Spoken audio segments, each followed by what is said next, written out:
Hey, what's up everyone? How you guys doing? Nice to see you today. I see we got, what's up, CSR2 team, how's your day going? Looks like the chat's a little bit quiet today. Where is everybody at? There's Guy. What's up, Guy? Are you guys late to my live stream? Holy moly. Yep. Hopefully everybody's having a really good weekend. It is Sunday. And actually, it looks like Max the Gamer may or may not be here right now. I'm not gonna tell you if he's here or not, but he might be. It's a surprise, right? Be very, very quiet. I'm hunting rabbits. Oh man, you ruined the surprise. What's up, Michael? What's up, Foo? Nice to see you guys. So yeah, me and Max are here for today. So it looks like I've got a Bugatti Chiron set up to be in the 11.8 lobby. Let me double check. I think we got 11.8. So I'll be doing some live racing in the 11.8 lobby with the Chiron. It may not have the world's best specs. I mean, it's only got 1300 Evo, but it still wins a lot of live races, which is pretty good. I like it. We got Max Payne. What's up? What's up? Yeah, everybody say hello to Max. Next week, I'll probably be on the show back by myself again, because I think Max only has time to do this occasionally. But we got Mr. Max in the house. Actually, I should probably make sure I collect my free crates really fast. Always check those free crates. As soon as you log in the morning, that's probably the first thing you should do is get your free parts, because free parts are very, very good. Absolutely, I like free. Good morning, everyone. Paid parts, not as good. Paid parts, not as good. It's exactly right. Alright, I gotta go ahead and start up our crew's wildcard as well. I don't want to forget that one. So let me collect my free stuff, and then I'll get that going. Hold on a second. There we go. Hey, Miguel, what's up, buddy? Nice to see ya. So you probably have the new update. A lot of people don't have it yet, and you probably have it, meaning if you're not on the same update as everybody else, there's nobody to live race against, so you go up against bots. So getting the new update before most people get it is a good thing until you try to go live race, and then you're like, oh man, there's nobody to live race against. Oh no, the card's not full. Oh wait, yeah it is. Yeah it is. What just happened there? That was weird. It showed that I didn't have enough tokens to fill it up. I hope I just didn't eat my tokens. I'm not sure what happened. That was weird. But anyways, our wild card's going. Yeah, that thing gets buggy now and then. That's not really surprising. As far as Fudan's situation with lobby full of nothing, one of my teammates updated and had the same issue. Usually bots are supposed to pop in, but for some reason he had nothing but empty lobby.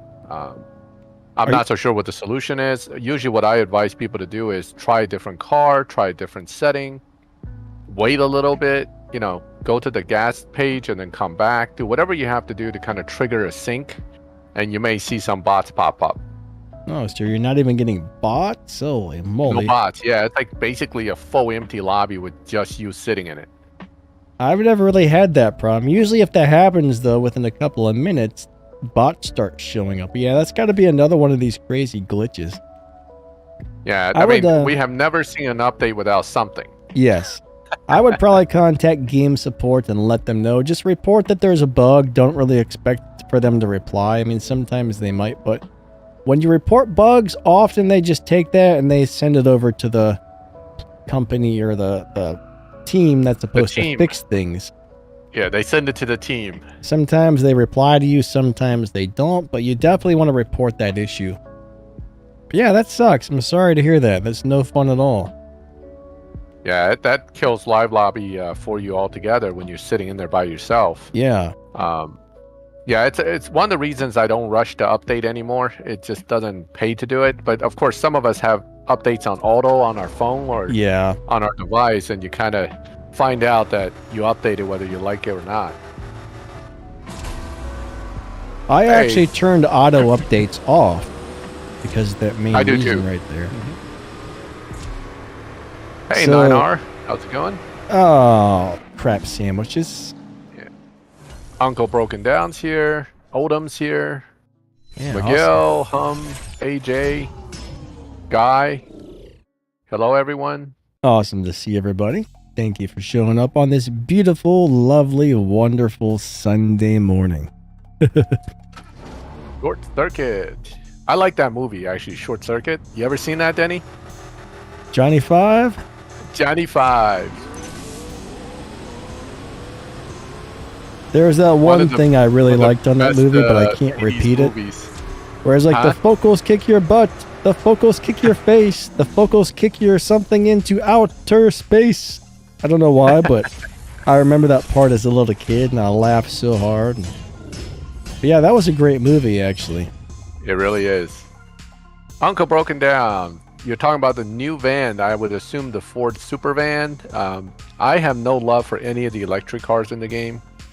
So the short answer is not really, but there are ways to make those electric cars work for you, or you can practice a lot with the launch, but definitely not one of my favorites. Yeah, you know, it's a really cool car, but that's the one problem with electrics. The launch is kind of wonky on some of them. So when you're the main issue is not that it's just wonky, but when you have the manual start button, if you're not like dead on perfect, you get a really bad run. It wouldn't be so bad if you didn't have to hit the launch button, but they don't really have it set up to make it easy for you, I would say. Nah, they don't. Now, Odom, what you're talking about is a little different. So I don't know how you have your car set up, but when you strip a car, it brings you to the last car that was acquired before the car you stripped. Yes. Meaning if you stripped a car you got 10 seasons ago, it'll bump you to the car that you acquired 10 seasons ago before that car. It's so weird. So, yeah, it's a weird way of, you know, how they work. So it can be really screwy if you don't have your cars organized a certain way. It could bump you over the garages. Hello, we actually have no idea what caused us a race to void. I think it's some sort of weird disconnection from their server. Like maybe their server disconnected from your account or something for a second. Or maybe you just ran really slow. I don't know. We've never really been able to figure out exactly what's causing that. It's a bug, I think, from the way they programmed the car. Remember, the Regera used to be the void machine. If you don't upshift or downshift at the end of the track, it's a void. Right now, apparently, the Mustang Dark Horse has that bug, and it's voiding like crazy after you update. That sucks. Absolutely. It makes it no fun to drive the car since you win and you get nothing out of it and wasted your time. What's up, Winchester? Oh, I should be in the... Crap, what was it? What am I running? 11.8? I'll have to do a run here and see what I run to remind myself. Something 0.8 lobby. I think it was the 11.8. 11.8 is what you said earlier, yeah. Okay. Now, you move around after you play for a while, depending on what you're running, but 11.8 is where you're starting. Odom, I don't know why it's putting you to the first lobby. That doesn't make any sense to me, but it could be a separate glitch of some sort. Because when I strip a car, even now, I'm not updated. So once I update, I'll check that and see what it is.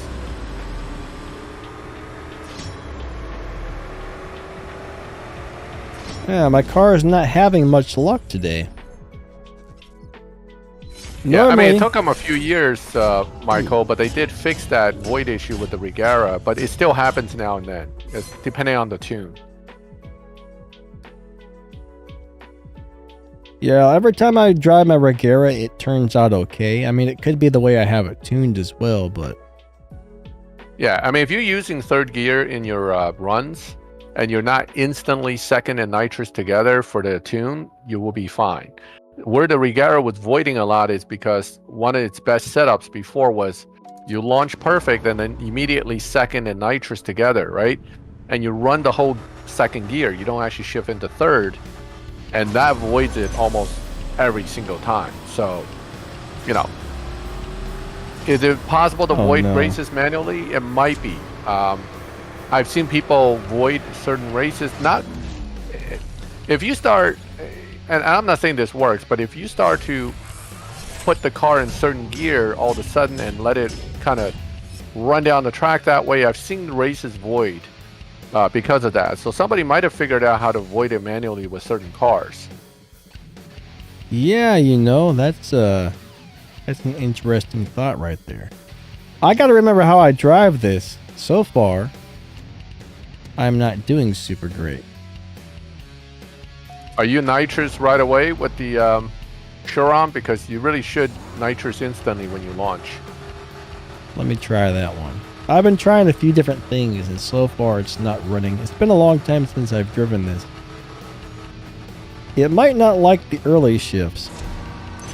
LFA, LFA is not worth the gold keys, guys.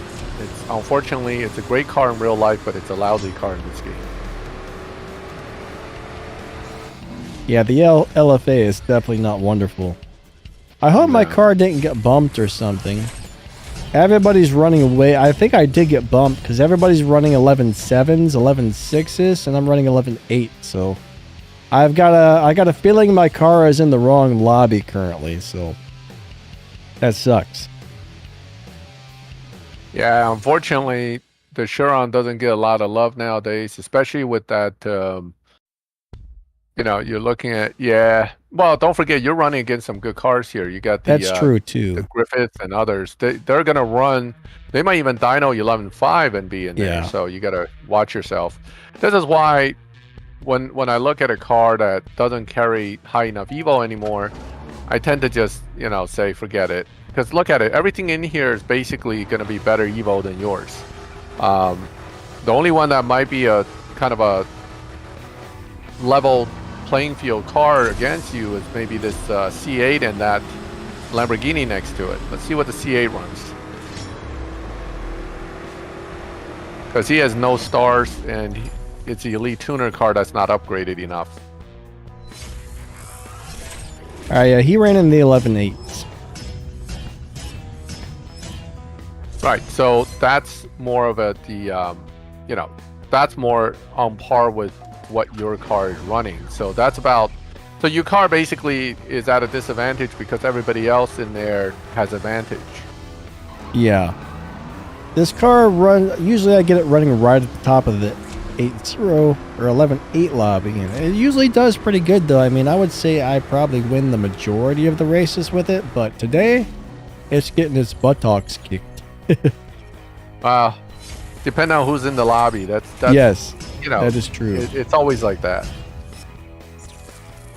Yeah, when you're running the car that doesn't have a huge advantage, you do kind of want to be picky and choosy as to which cars you actually race. Alright, so I can't challenge you back, Winchester. Not really sure what happened there, but it's not going to let me swap with you today, I guess. That's a bummer. Oh, we found Musa. Oh, this car is going to kick my butt. Yeah, I'm not going to stand any chance against this one. So, Manufu, I think the issue is that if your one car is in a milestone crew and the other one's in like a crew without all of its, what they call them freed up. What do they call those things in the crew? Bonuses or whatever. Your RP bonus might be different. That could be why the one car does more RP than the other. You have to go up to the top where your rank is and look at all the bonuses, see if they match. Yeah, also the amount of stars the car has. Like if it's an elite tuner's car and you have one upgraded more than the other, that could change the stuff like that as well. Well, he said it's both the elite 50 same tune, so it has to be the bonuses. Oh, gotcha. With the car itself, yeah. So if you have the same car, same tune, the only other variable would be which crew you're with and whether the crew bonuses have all been opened up. Alright, so Michael said he's been using my setup on the Agera and no voids yet. I don't really remember having any voids with mine either, so... Yeah, I mean, the Regera void was an old thing. It's not a current issue. I haven't had voids with the Regera recently, but there was a few years where it was basically known as the void machine. Yeah. It would void constantly. I remember there was a couple cars that used to do that all the time. I can't remember which car it was I had, but one of the cars I had would always do it. It was so frustrating. Like, eventually I just stopped live racing that car, and I don't remember which one it was, but I didn't care for it. Yeah, I mean, it's probably the Regara. There wasn't that many cars that voided constantly. It could have been. Regara was, yeah. Definitely. All right, so if it's in the same crew, then you really have to look at the bonuses. I'm not sure why one or the other would be that off. That is really weird. So they're the exact same car, set up the exact same way, and they're getting different RP. Yeah. That really makes no sense. Definitely off. Yeah. That doesn't make sense. That's strange. That's really strange. Yep. That is weird. Yeah, so Michael, you're not going to have a void without the nitrous. The Regara used to void, and I'm not saying it currently does it. It used to void when you hit nitrous and second gear at the same time. And you don't shift into third. If you shift into third, it doesn't void either. But that's quite a few years ago. So I could be thinking back to the old days now. So Michael, it shows you I've been playing this game too long. Not all of the newer cars require the Stage 6 parts to be good at live racing, but some of them, it gives them a gigantic extra boost. But a lot of the newer cars, it does seem to help if you have a live racing setup and have a couple of the correct Stage 6 parts for it. Yeah. Well, so Michael Esperanza, the Stage 6 thing's nothing new. Many cars just isn't going to be that good without certain Stage 6s. And that, this is why when I find a car that's particularly good, even without Stage 6s, I tend to focus on, some kind of Stage 5 tune, but it doesn't apply to every car. Some cars are so Stage 6 dependent, particularly with newer cars, transmission, that you're talking about probably 600 evo difference with or without that Stage 6 transmission. That's a big difference. So that's where, is it just so Natural Motion could get more money out of you? I mean, they do it with Gold Star cars too. So it's not, I don't think that's particularly the case. And I think that's been the issue with this game for many years too. So many cars require a particular Stage 6 to really shine.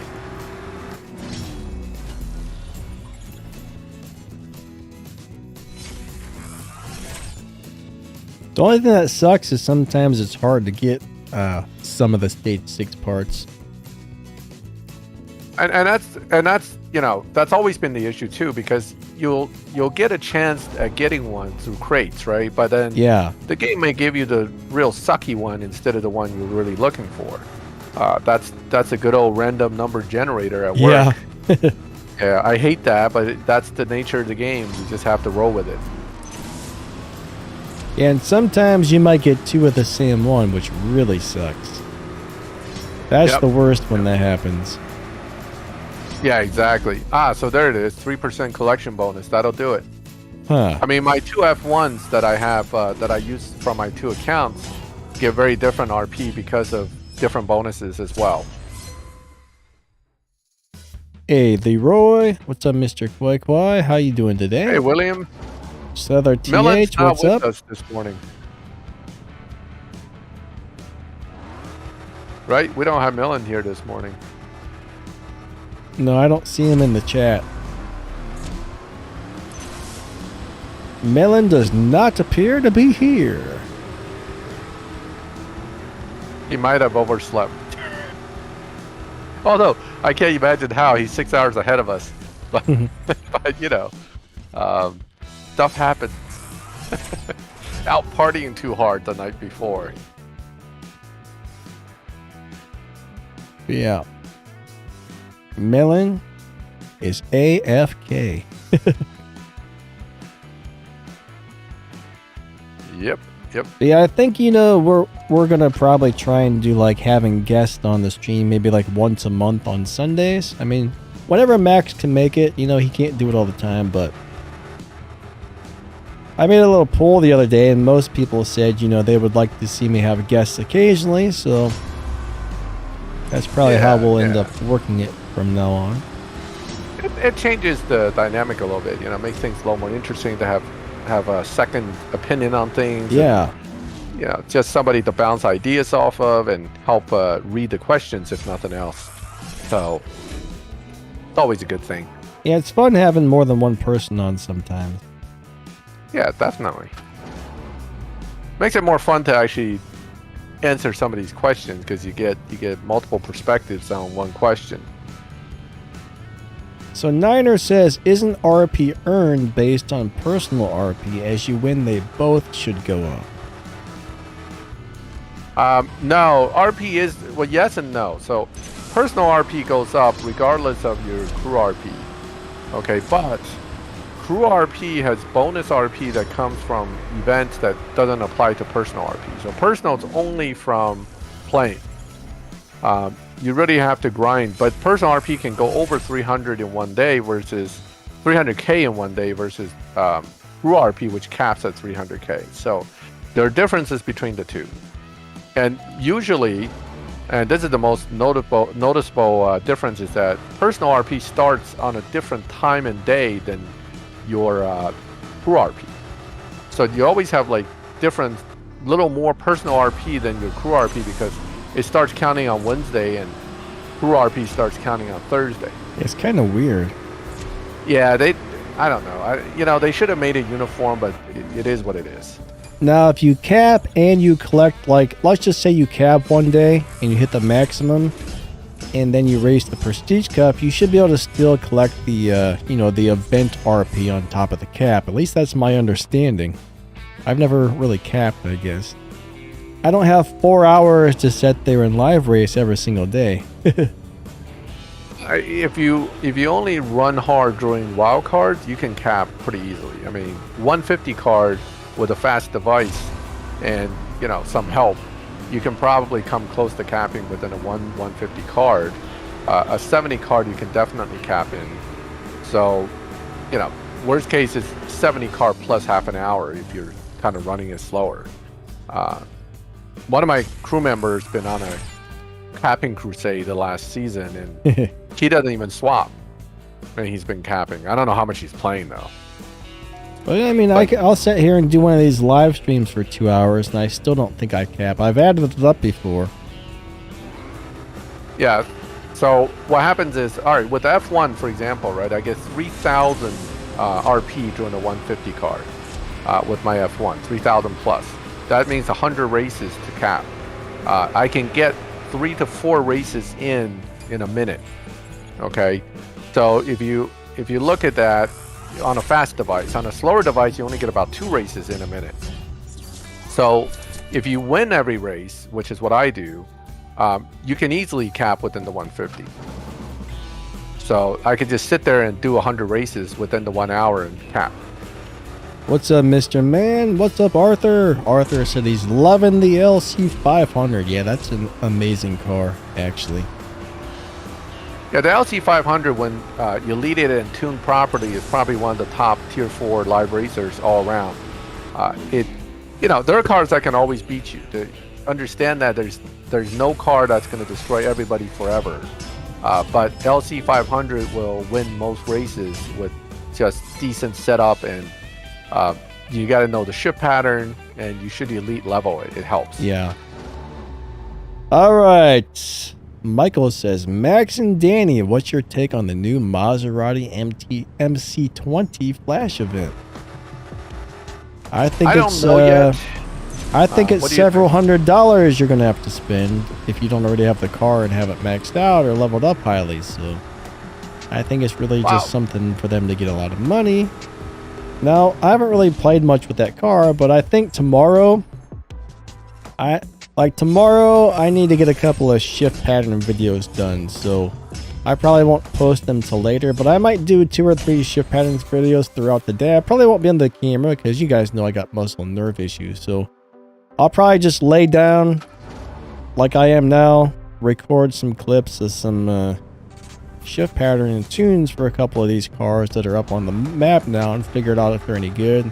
Maybe I'll just post them all tomorrow. I don't know. We'll see what happens, but Yeah, I mean, the Maserati, the good news is for some of us who've been playing a while, we have been given a few crappy Maseratis for various events and also Prestige Cup. So you might be pretty loaded on fusions at this point. And that means that's a big part of this, because a flash event with a new brand is a killer. That's where you spend a few hundred because you can't get the fusions. But the Maserati, I could buy the car for $20. Have the fusions, so I'm only really paying crates for stage 6s, and on average I'm seeing about like $80 expenditure to get all your stage 6s if you're lucky, because you know sometimes you get one without pulling all the way through to loyalty. So let's just call it $100 event, right? For older players, and newer players it could be more. It could be a lot more. But newer players, if you have a Maserati Gold Star, hold the fusions out of the Maserati using a parts crate. Don't go and pay for crates. Leroy says, capping is 100% necessary. Now, if you're in like one of those really big clans that want to be on the very, very top, then it definitely is. But for most of us, you know, it's cool if you can do it, but you know, if you're in a clan like mine or somebody else's where they got like a 700 or a million respect point per season deal, you don't really have to cap unless you want to. Now, one thing for me, milestone crew, you don't have to. If I play too much, I get kind of tired of playing. So I gotta. Too much of a good thing is a bad thing. I don't care what game it is. If you're on too much, you get sick of it. So 1 or 2 hours a day is about the most I can spend on a game anymore without getting really tired of it. You know what I mean? Yep, I totally understand that. So, well, especially, I have new games coming, so, you know, you got to make priorities. Thanks, Otherwise, Odo. you can't play them all. Yeah. Like, I spend 1 to 2 hours a day on CSR. I probably spend like 2 hours a day on War Robot, sometimes 3 if I have to. And if I'm on those games anymore, it's just like, man, I can't. I get really tired of playing them. Yeah, I mean, it's the other way around. Manutu. Is it T or F? I can't see that clearly. Oh, Manutu. So, Miguel's right. It caps for the crew RP, not for the personal. Personal RP can keep going. Yeah. But it doesn't really help to, you know, make more. It may help you in the personal RP. I think the personal RP, even the leaderboard stops at 300 though. So. What's up, King? Yeah, go ahead, how you doing? We got a William D has a question. Go for it. Ask away. What shall your question be, sir? I don't remember if I'm supposed to win or lose, so I'm going to slow down. But William D, buddy, you don't have to tell us you got a question. Just ask that thing. Be like, hey, dudes, answer my question, and we will do our best. Winchester, yeah, sometimes you have to be in the same lobby for like 5 or 6 minutes before it lets you change. It's kind of weird. It used to be every time you went into a lobby and left, it would put you back into a different one. But now I think there's like some sort of weird time limit on changing lobbies now. No, I think it's a lock-in based on your tune. I noticed that with certain cars. If you tune it a certain way, you get thrown back in the same lobby. You have to bump the dyno out of that lobby range. It just means you're sitting in the middle of the lobby range real steady. That's why it keeps putting you back in that same exact lobby. Tune your car at least a tenth or two off, and it'll move you, and then retune it and see where it puts you. It can bump you around a little bit. Or you have to run your car real funny a few times to get out of there. All right. William D says, can either of you explain down tune? So this is basically what happens. You tune the car and you find a specific spot on there where the car runs way faster than the dyno time. Normally you end up with, you lose most of the Evo points when you down tune. You're often the negative. So if you're running a down tune in live racing, you're not going to earn any respect points. So bottom line is you might find a spot where you're tuning something and all of a sudden you see the Evo do this huge drop. It goes from like, 1600 Evo down to like minus 300 Evo, and at that point, it's probably going to, run way faster than the dyno, but you just lost all your Evo and all your RP, so that's only good if you need to beat the dyno time for something, basically. Yeah, so my general understanding of downtune is this. A downtune is taking a car that is much more upgraded and intentionally make it run much slower by adjusting the Evo. But you're dynoing slower, not running slower. So the difference is that the car theoretically runs 2/10 slower, but it can still run its fully upgraded time. That's really generally when we're talking about a downtune, that's what we're talking about. This was the strategy many years ago, because back then the lobby was still dyno based like it is today, but you don't get kicked. So people that ran downtunes basically had this huge advantage where they can always beat everybody else. Now you can still do that today. So downtune still does that. So I guess that would be the advantage of the downtune. The disadvantage is that Natural Motion's been trying to curb that for years. Yeah. So now they put in a system where the lobby's tracked what you run, and if you use a downtune, which means your performance points much higher than the average lobby car, and your Evo is much lower than the average lobby car, they're going to kick you to a faster lobby based on what you run. So that's the downside to a downtune. Can you still get away using it? Absolutely. I mean, you see them all the time. The Porsches, the Tuataras, the Pista Spider has a pretty popular one. This Chiron can be downtuned like crazy. It's still out there for a lot of cars, but it just won't be super competitive for long-term use. But it's good for beating somebody up for a little while. I mean, I hate to say it, but that's the truth of it.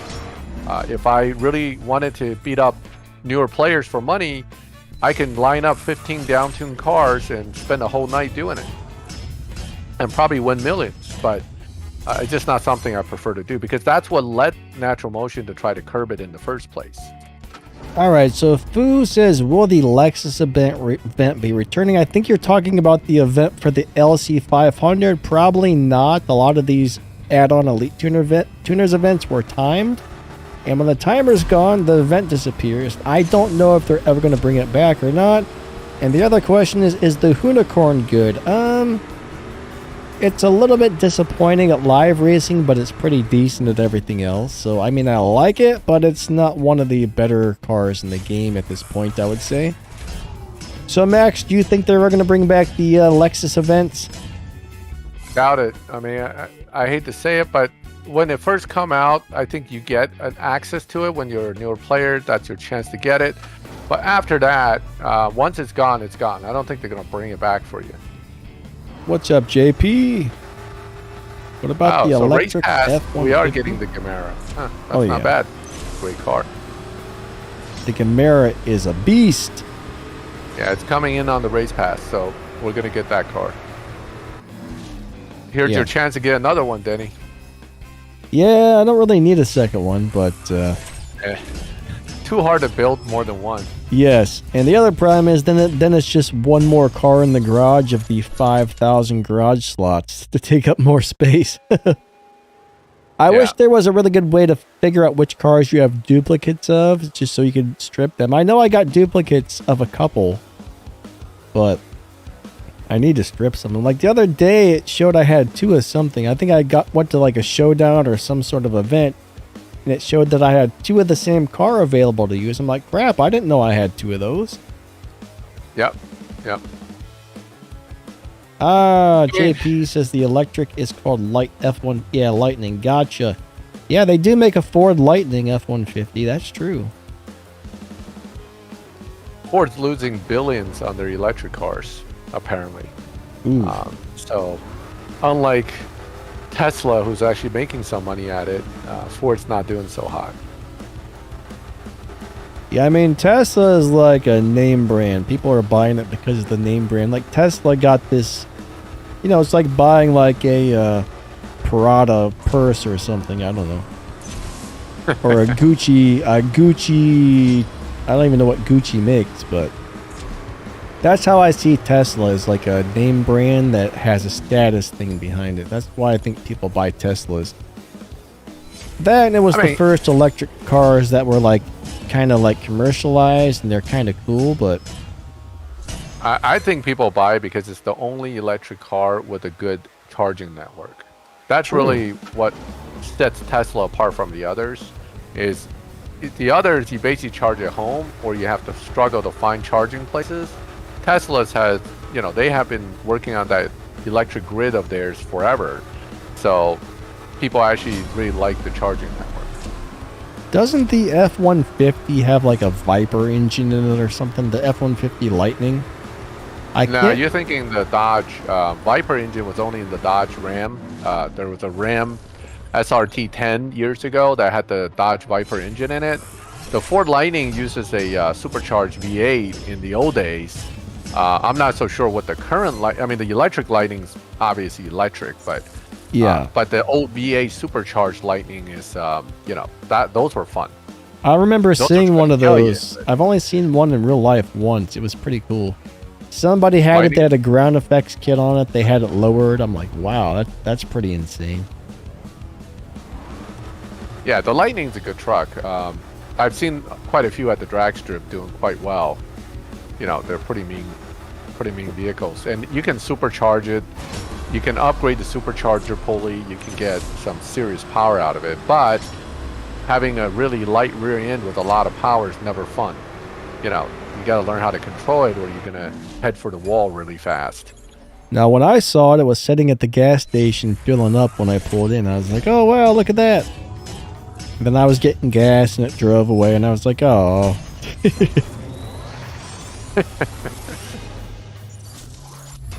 Yeah, nobody really drives fancy cars around here. Now, before Fast and Furious came out, those little tuner cars were kind of popular, and then Fast and Furious came out, and then they got really popular, and then they were everywhere for a couple of years, and they just kind of died out. Now, I mean, now you don't really see much of anybody driving anything cool.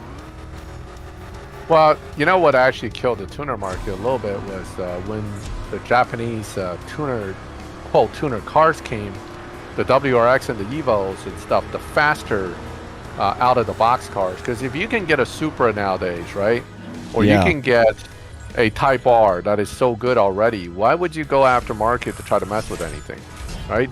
You're basically set with a decent car.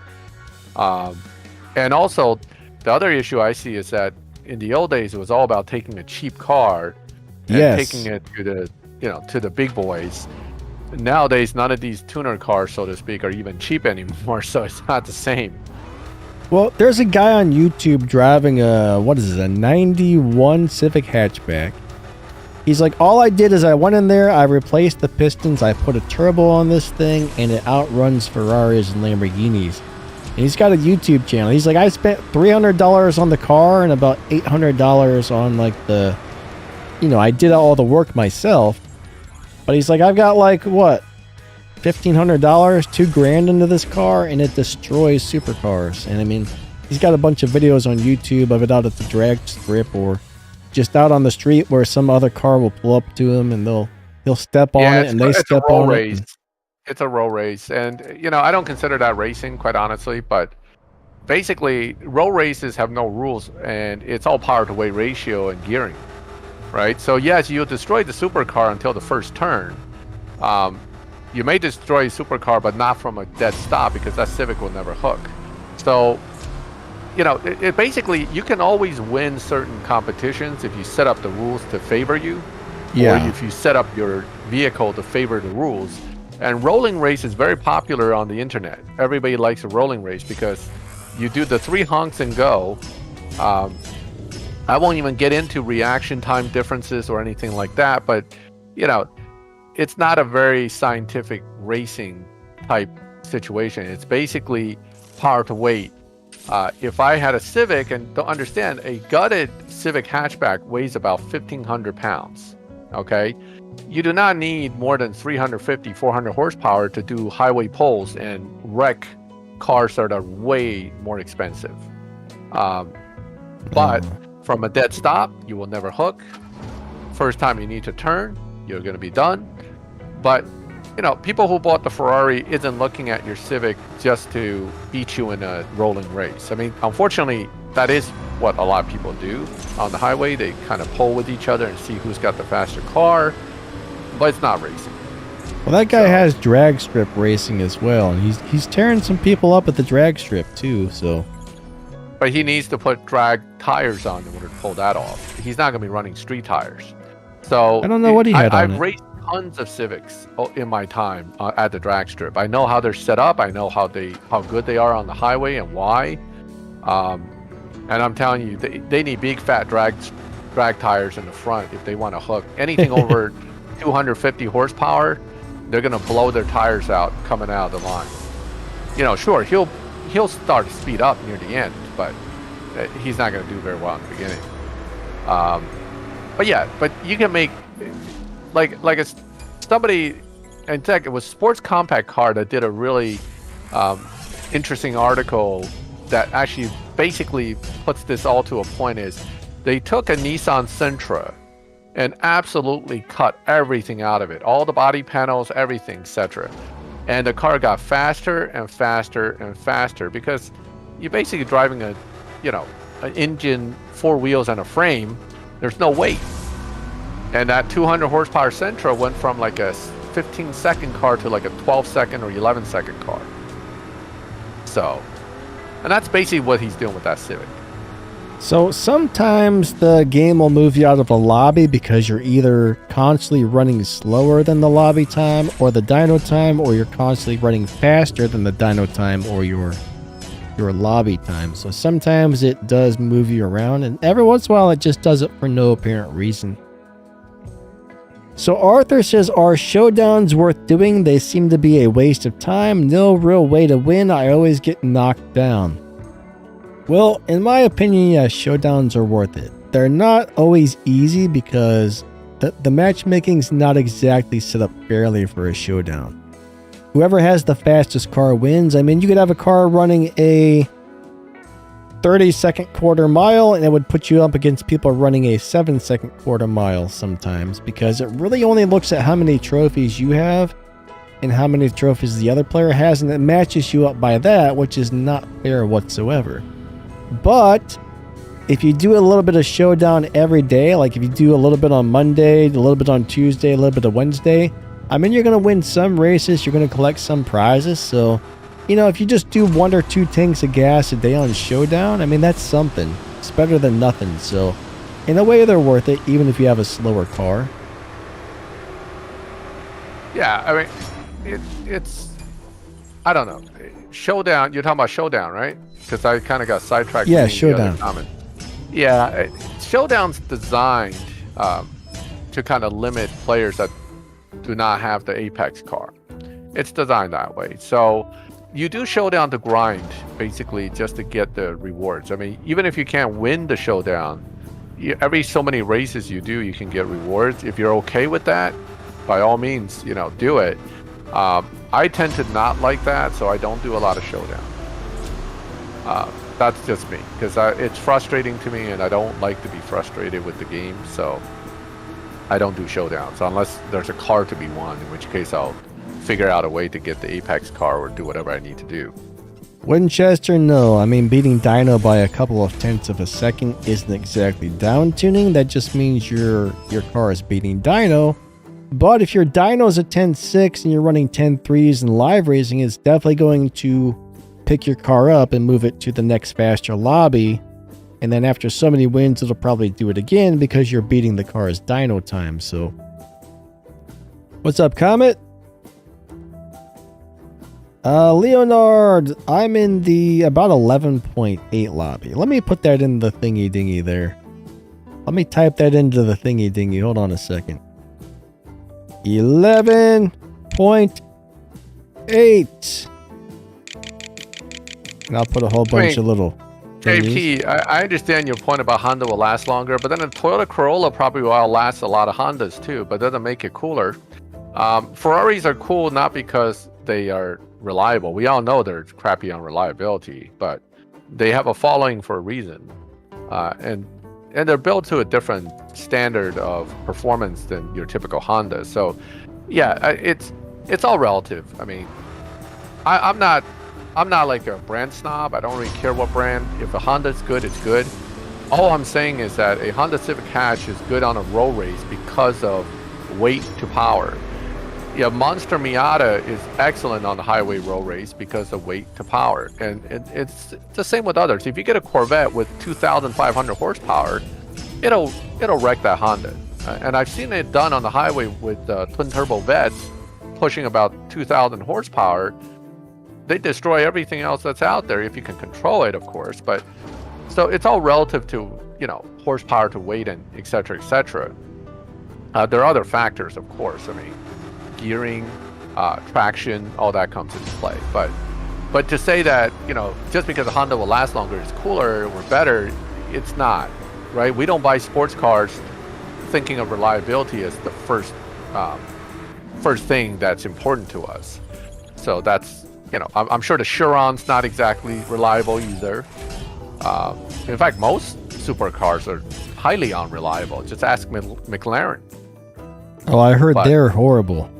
Oh, they're horrendous. Apparently, they come out of the factory with production issues and all kinds of issues, but people still love them, right? So, Roadster. If you had the chance to own one, would you say no? If it's let's say it's well within your means. I would.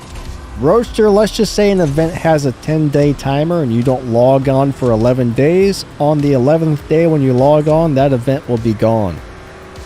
So it doesn't go by what days you log on, it goes by the timer on the event. The timer is, it keeps counting down regardless of whether you log in or not.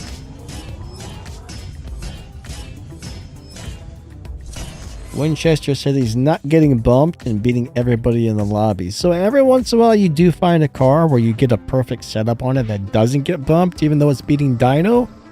So my advice, if you got something that's doing that, don't even add one more fusion part. Leave it exact. Don't change the tune. Don't change anything, because you add one more fusion part, it may be a very different story. You may have found one of those weird sweet spots on a car that you get every once in a while. Ray True said I had a 99 Neon with a Subaru turbocharger. Cool. That'd be fun, actually. I would love to have an old Civic hatchback or CRX or something. Yeah, they're cool cars. I mean, like I said, I used to go a lot of import drag racing, and half the cars there are Civic hatchbacks. Yeah. Whether NA or turbo, they're quick. I mean, you got them, like I said, they weigh nothing. Yep. So as long as you can get some traction in them and at least 300 horsepower into them, you're looking at like a 11-second car. If you're pushing 500-600, like some of the guys I was racing with turbocharged engines, they're deep into the 10s. I mean, some of them, but again, they're only in the 10s because of traction. They really should be running 9s. But they can't get traction, So. No, I used to have a Civic hatchback, and it was kind of funny because I don't remember what happened to the passenger seat. I didn't have a passenger seat in it, but the car leaked. Like, I bought it used, and every time it rained, the car filled up with water inside. So I just gutted the entire thing on the inside, drilled a couple holes in it, and I'm like, I couldn't figure out where the leak was coming from. And I'm like, I'm not paying somebody to do this, so I pulled all the seats out, all the carpeting, just completely gutted the car, and it probably took about, I would say, almost a whole second off the quarter-mile time, I would bet. I can't remember exactly what the improvement was, but there was definitely an improvement. I used to take that little car down to the drag strip. I mean, it was almost stock. It had I think I had an intake, a muffler. I had a ignition amplifier on it, and I think I put an adjustable a couple little things here and there. Yeah, it was a lot of fun. That was popular on the Civics too. Yeah, because the VTEC and stuff. But what happens is with the Civic, because it's so light, right? Any little bump in horsepower has a big effect. If you do it to like a 4,000-pound car, 10 horsepower, you can't even. Nobody will be able to tell you can't. Right? It's like dude. 4,000 pound, 10 horsepower. Yeah, okay. But if you do 10 horsepower on a 1,500 pound Civic, that's different. You may actually feel it. I just remember those little things you could buy down at the auto parts store called like the Tornado, and you put them in your air intake, and it was supposed to swirl the air. No. I tried to make one out of aluminum foil, and I put it inside of there. I think it was like cardboard wrapped with foil. God. Oh, it was just kind of like fun for an experiment. We wanted to see if it actually worked, and I'm not gonna lie to you, I think there was a very, very teeny tiny, like, you could sort of feel that maybe it was doing something. Yeah. But not really. I mean, whatever they were charging for them, I doubt it was worth it, but... Yeah, I mean, it comes down to, William's right, it comes down to tire, body, and trans, and engine, right? Because you got to have the right motor with the right power, but once you have the power, it's all about hooking it with the tire, the weight of the body, and the gearing. You got the right gear. Like, Mustang guys all know about, using a higher ratio final drive to get that oomph off the line. So performance pack Mustangs all have much higher final drive ratios. And then, luxury cars tend to have longer ratios because you get more leisurely drive. But if you have 600 horsepower AMG Mercedes, do you really need really aggressive ratios to go fast? No. It's all different. It's a lot more complex than we know. I'm not a mechanic, so I can't even tell you more than what little I know. Yeah. But there's more to it. Like Ferrari and cars at that level, they also spend tons of money trying to perfect the sound of the engine. Little things like that, the look, the feel. Am I a Ferrari fan? Not really. I think they're kind of a snobbish brand. And people who, I don't want to generalize, but a lot of people who own Ferraris can be snobbish too. But then BMW guys have worse reps, so you don't need to own a Ferrari to be a snob. But for example, there was a guy that did a M3, 95 M3. He was on YouTube too. He kept stripping the weight down on that car. He was running around. At the end, the car had like sheet metal. It had like aluminum foil for a hood or something. It was silly, but he basically never upgraded the power. And that M3 started in 14 seconds in the quarter mile and ended at 11 with no power upgrades because he kept taking out weight. He was punching holes in the trunk, and I mean, it was crazy what he was doing. But yeah, it worked. Yeah, so, BMW drivers do kind of have a bad rap. But I'll tell you what, I kind of look at them the same way. Like, oh, they just bought a BMW to show off. A lot of these BMW and Mercedes owners. Now, don't get me wrong. Some BMWs and Mercedes are awesome, but some of them, I think they're guys that don't know much about cars, so they're like, well, I'm just going to go ahead and buy one of these because it's fancy, and I'm going to show off that I can afford one. But if you pull up in like an M3 or something, I'm going to be like, heck yeah. If you pull up in a little goofy little BMW, you're going to be like, I don't know. Sorry, dude, not impressed. You got to have the right one for me to be impressed, right?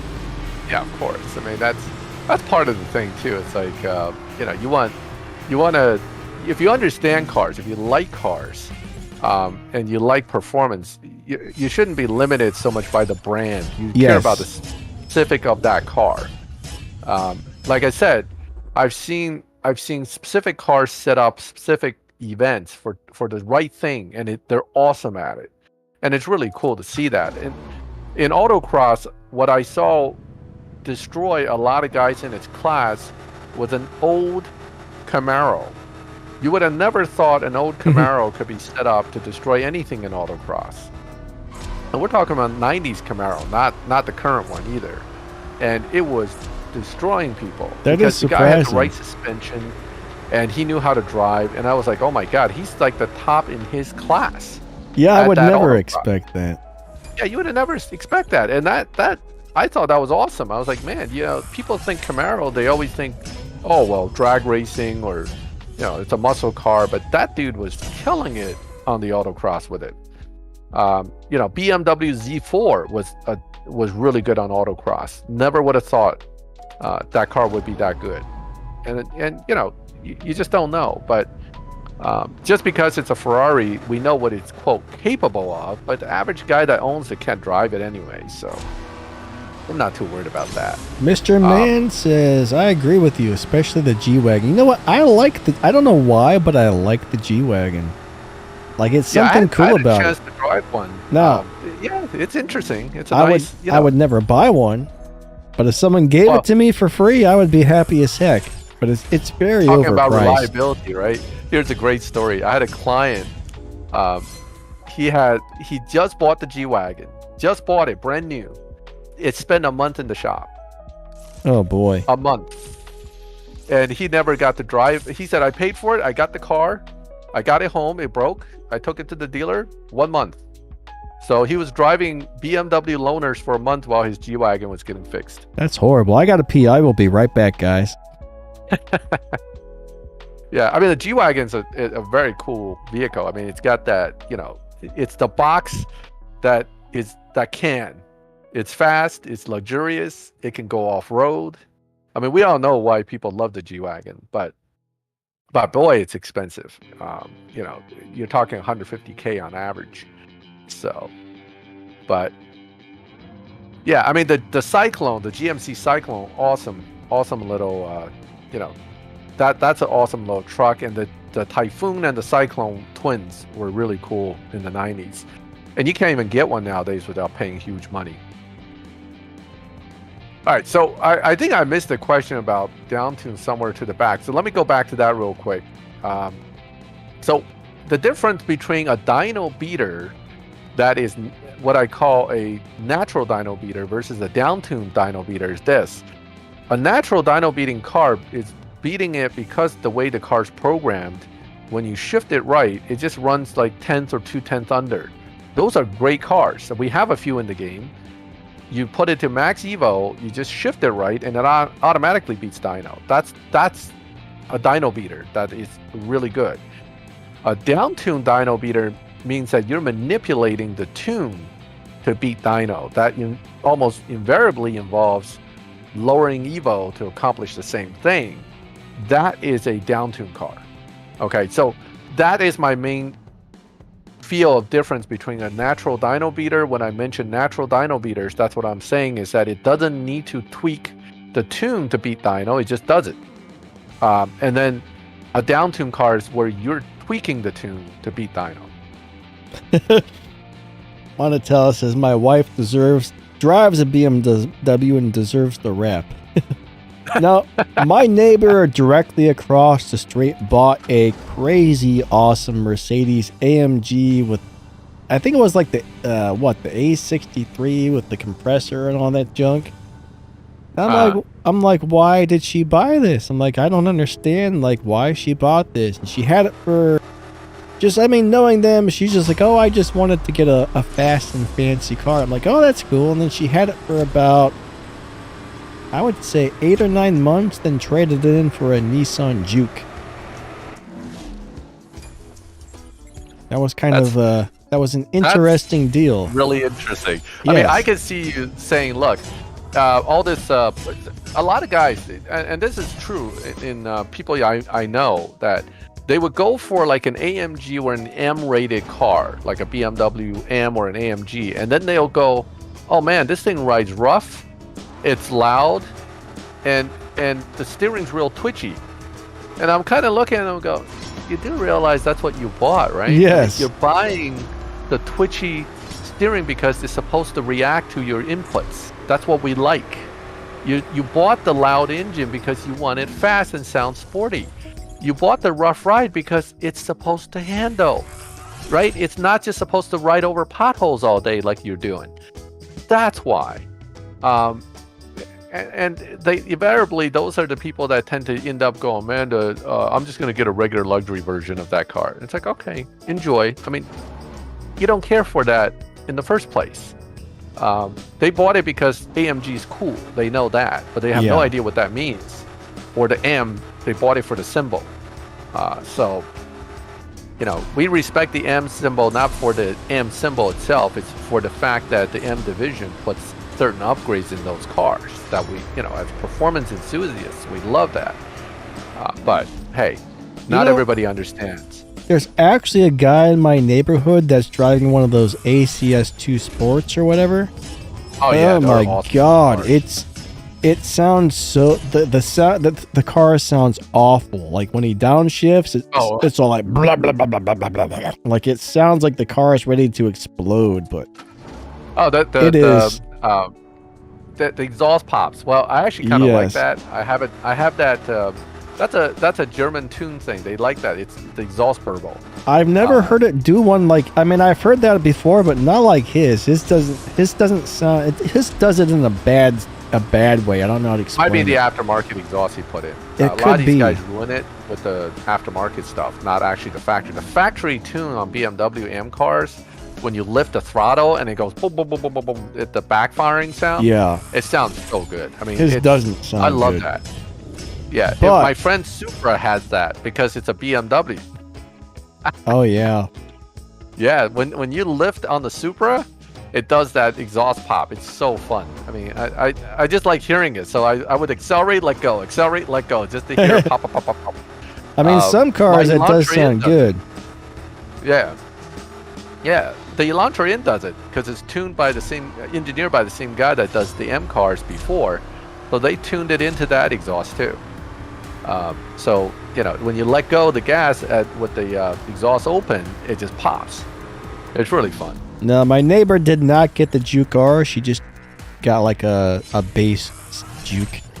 Not even the Nismo Juke? But I guess she just realized, hey, having a fancy car isn't really all it's cracked up to be. So she just having a fancy car also normal. means fancy payments. Yes. And it's not the car payments that get you; it's the maintenance payments and the insurance too, man. And the insurance, you'd be surprised. A lot of fancy cars, insurance isn't as bad as you think. Really? But the maintenance is what gets you. Yeah.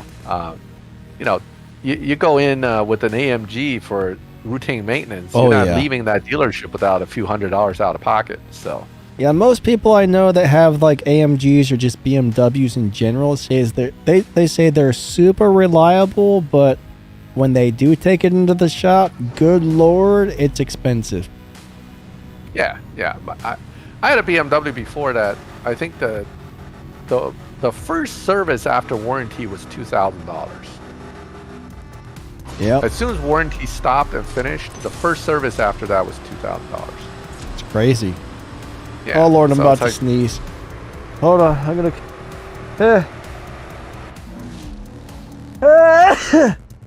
Oh, bless you. Bless you. Oh, I couldn't hit mute in time, so I put my hand over the microphone, but I doubt it worked. We heard it. Sorry, guys. But it wasn't deafening, so it's okay. Hey, good morning, Gilbert. Good morning. Earlier, I saw another good morning from. I think Goku was in here. Yeah, if we didn't say hello to anybody, sorry about that. Welcome to the live stream, and thank you for showing up. So Robert Wilson, the Dark Horse, apparently after an update did get whatchamacallit, nerfed. Now, I'm hoping that was a glitch caused by spaghetti code and not intentional. Particularly because I just put a video out on the Dark Horse saying how great it was for Tempest, and if they nerfed it, that I may have to pull that video because it would change everything about the tune. So man. So we'll have to see. And also, part of the reason I think it's not intentional is because it's voiding like crazy right now. Right? If they intentionally nerfed it, why would they make it so that it voids constantly? Monatel says Volkswagen oil change $200. Yeah, I don't understand why Volkswagens are what they are. I actually had a GTI once, and I remember going down to AutoZone to buy some spark plug wires, and they're like $180 is the cheapest pair, or $120 or something. I'm like, wait, what? Like, oh yeah, it's a Volkswagen part. I'm like, dude. On my Hondas, I spend like $30 for. Oh yeah, well this is a Volkswagen. I'm like, oh my god, I will never buy a Volkswagen again just because the simple parts cost that much. Now, my ex-girlfriend, she used to have a Golf. It was probably around 2001, 2002 Golf. And they put the oil filter up underneath the front bumper.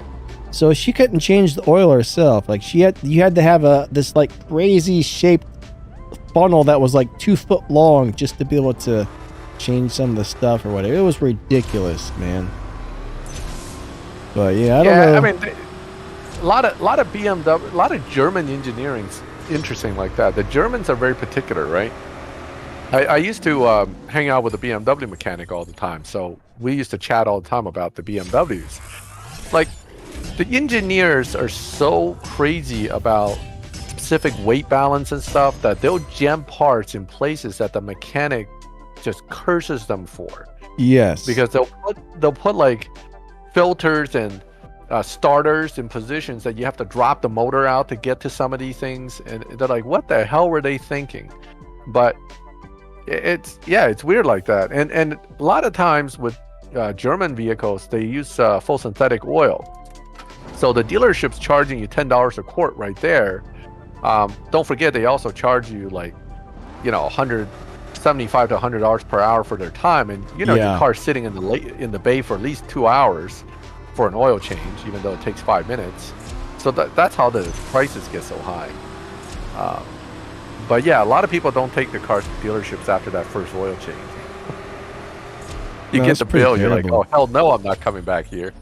Well, I actually had a Chevy Cruze on lease, right? And that had a turbocharger on it. It was like a 1.3 turbo or something, and it wasn't like designed to be fast, but it had a little bit of pickup. It was quick. But I found out that the turbocharger was attached to some sort of manifold. It was not removable. So if the turbo goes bad, oh my God, they had to pretty much pull the whole engine out to rechange the turbo and replace the manifold. And it was something like a $3,800 job for, a turbo replacement. Yeah. I mean, well, my BMW 335 had that. It was the turbo manifold was built into the to the engine manifold. So you got to replace everything, and it's big bucks. Back when back when I had a Mercury XR4 Ti, man, you could pull the turbo off and back on yourself in like 15-20 minutes.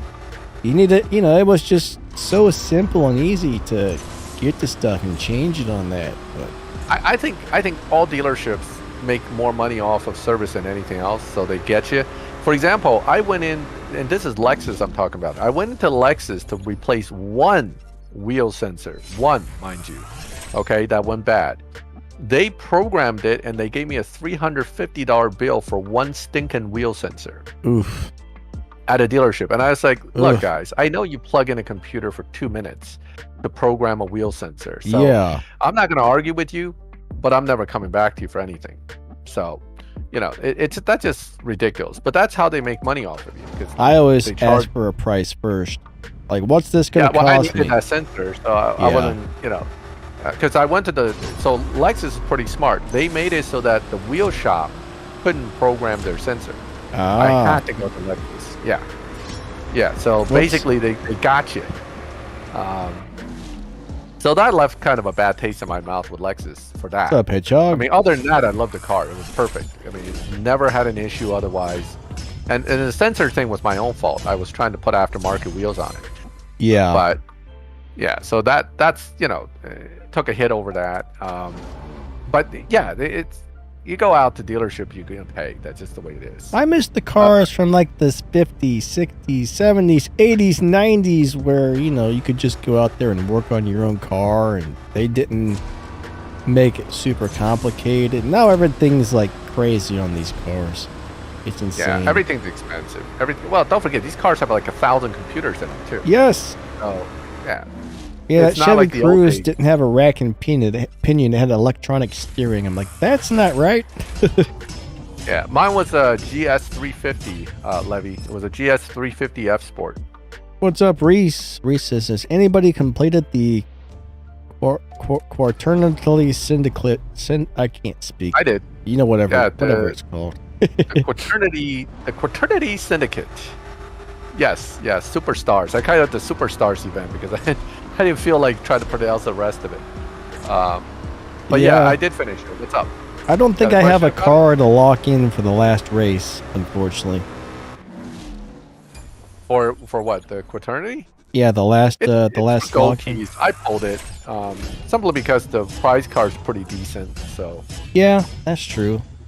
I was thinking on my about second it. account, I'm still working that. Speaking of, you just reminded me, I need to go build that car. I got it, but I never actually built it. Yeesh. But no, I don't like how modern cars have 1 million sensors and 1 million computers. I mean, why? The thing is, they say, oh, well, we're getting more gas mileage and stuff. You know what? My cars from the 1990s got the same 30, 32 miles per hour per gallon as these new cars that are supposed to be, they're not, whatever they're doing is just to make it so you can't work on it yourself or you have to take it to the dealership, I think. That's how I look at it. Don't forget, I mean, the dealerships got to make money, right? So they basically kind of force you into the dealership with some of these new cars. That's the issue. So, Ark, the Elantra's a cool car. Elantra's good. It's good in live. You can run some low upgrades and that car will do well, but you need the fusions. That's not easy to get. Yeah, it's very, very hard to get fusions. I don't remember if that was purple stars. I mean, if it's golden stars, you can go in there and open some crates for keys, right? Which is cool. Some keys for crates, crates for keys, whatever it is. If it's purple stars, you got to open up the wallet. Yep. To get those parts. Now, if you have a purple star that actually, allows you to have an equivalent gold star brand of the same brand, you can always use that. Don't forget that strategy. Don't always at least for look fusions. at a purple star and go, oh my god, I gotta pay, because fusions share across the brand. The stage 6s unfortunately usually are not shared. Hedgehog, thanks buddy. Check. Yep. Oh, the Gamera is in the race pass, and yes, it is a good car, and you guys should get it if you're going for the race pass. Gotta have the Gamera. Yeah, I mean, most of us already have it, but it doesn't change the fact that it's really good, and we should get it. Now, someone asked me on my channel a question about the Gamera for Tempest. So I think the problem with it at stage 5 only, it may be a little slow. It's not fast enough to guarantee a win against Harkness. So you're going to need a stage 6, unfortunately. Thank you so much for the donation. You are awesome. I'm testing it right now on my account, actually, while we're watching you do your thing.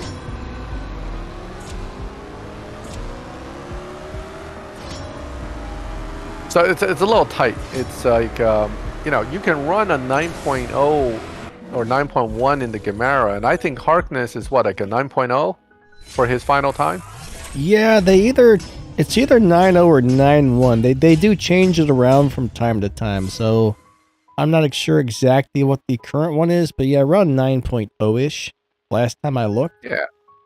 Yeah, I mean, the Gamera could dyno 9.1 at stage 5 only, and probably run a little bit under it at 9.0 or 8.9, but you're really kind of risking it. I wouldn't necessarily say do it at stage 5 only, but if you get the Gamera and you can use the parts crate to get yourself at least a decent stage 6, it's otherwise going to be very good. It is not it's not a bad sprinter either. I think it sprints okay.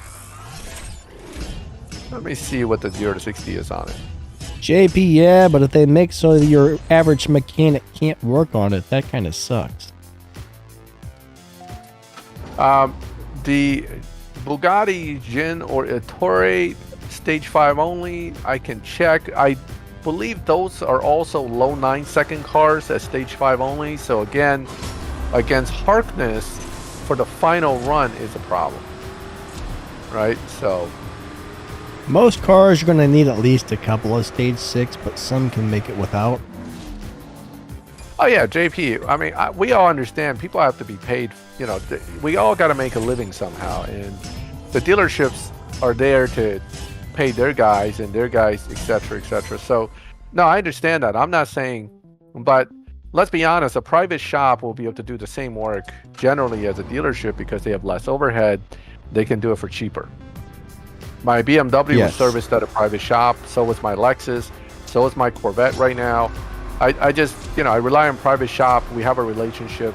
They do the work on my car, and it's generally for less money. And we're not talking about specific knowledge-based stuff like if a specific car-related problem comes up. We're talking about oil change. Okay, getting beat up for $300-400 for an oil change is kind of rough. Yeah. The Chevy dealership really screwed me over on that as well when I leased that Chevy Cruze. They're like, oh yeah, you got to bring it here for the oil changes, because it's on lease and the warranty and blah, blah, blah. I'm like, well, what's an oil change? Oh, it's $20.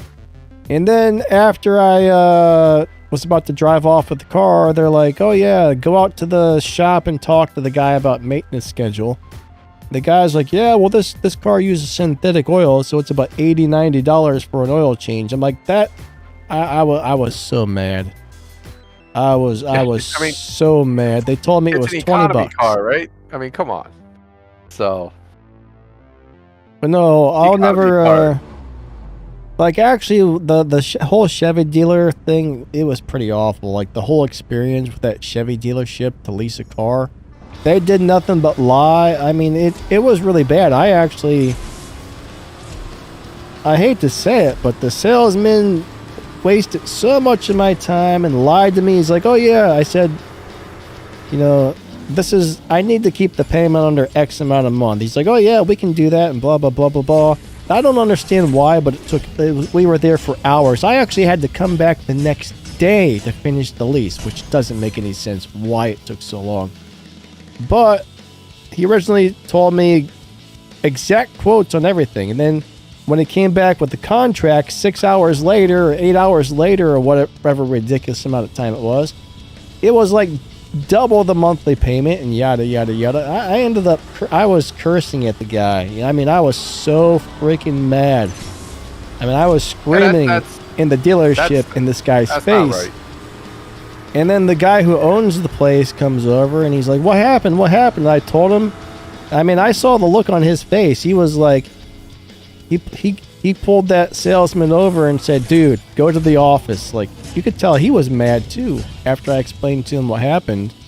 And he's like, look, your credit's like, at the time my credit was just like under 800. And he's like, you didn't quite qualify for the whatever, but he's like, I'm going to push it through. If you want the car, we'll get the lease on what you told him, because I'll push it through on the 800 credit. So he hooked me up, but I mean, to lease a car, you would think you'd be down there for like an hour or two. I mean, it ended up being like the next day when I went back, it was another 4 freaking hours. Like the dealership closed. I mean, I was serious. I was there for like 6 to 8 hours on the first day. And then when I went back the next day to finish it because they were closing, it was another 4 to 6 hours. I mean, what the hell's wrong with those people? But, yeah, I made a video on the Ettore. It can beat all Timbits on stage 5 only, but you have to be full fusion. The main thing is you have to know how to shift that car too. It's 8.8 dyno at stage 5 only, which means it's good enough for Harkness. I may have a video on it. I probably just forgot about it. It's been so long since that car. When I bought my used Toyota from a dealership, I was there for like an hour and a half tops. It was real fast, real smooth. I don't know if leasing a car's got more crap involved, but yeah, it sucked. You know what's interesting? My credit's been going down since I stopped carrying debt. The credit score has been going down? Yeah, for each thing I pay off and no longer pay monthly, my credit goes down. So credit's completely related to holding debt and paying your debt. So if you have no debt, you have no credit. In fact, people who come from other countries, because they never had debt, they have no credit in the U.S., they have to go take a crappy loan just to pay it off to get credit. So, well, when I don't owe anything, mine goes up because they look at how much you have used versus how much credit you have. So when I have everything paid off, my credit score usually goes up by 20 or 30 points. Yeah, mine went down like almost 80 points over the last 2 years from lack of history, they call it. Now, have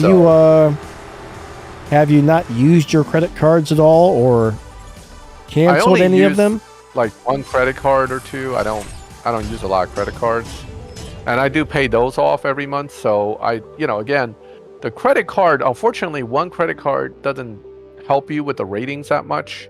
They want to see everything. They want to see like you owe this and you pay this and you pay. I was like, come on, man. But literally, when I pulled my credit report, the excuse that was on there for the rating was not enough activity to set. So they're basically saying I don't have enough debt, ongoing debt, for them to rate me. Anything I buy, I put it on a credit card because it earns cash back, and then usually I try and pay it off. Like if I buy groceries, I throw it on the credit card. If I buy toothpaste, I throw it on the credit card. Yeah. I mean, it used to be, I think it really helped with car payments, right? I used to carry car payments. Obviously have a mortgage still, but mortgage by itself isn't apparently enough to do much, but it's weird. But I'm not complaining. I'm just saying the only time the credit matters is when you go for another loan. Yes. And that's an issue, right? So I do care about the credit. I would like to have good credit, but for some reason I went from like 780 down to 700 over the last 2 years. I'll tell you what really made me mad though is last time I looked at my credit, it was up to like 830. And I went down to my bank for some sort of reason, and they're like, "Hey, do you want to get you're pre-approved for one of our credit cards?" I'm like, "No thanks." Nope, no thanks. And the salesman or the bank guy kept twisting my arm about it. So finally I was like, all right, fine. You know what? I guess that would be cool. I've gotten I do my banking here. Might as well get the credit card. So they ran my credit, and then they told me, oh, well, your profession, blah, blah, blah. That's not like stable or something, because I told them I was a content creator. So they end up denying me the pre-approved card, and my credit went from like 830 down to like 790. I'm like, those sons of bitches. I was so mad. They knocked my credit they do that. They down. pull your credit to tell you they're going to give you credit, and then they deny it, and you lose credit. Here's your pre-approved card, right?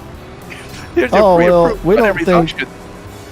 And it wasn't even like, it was only like I got credit cards that I've had for years that have really high credit limits. This was for a crappy little like $500 or $600 measly limit they start you off with.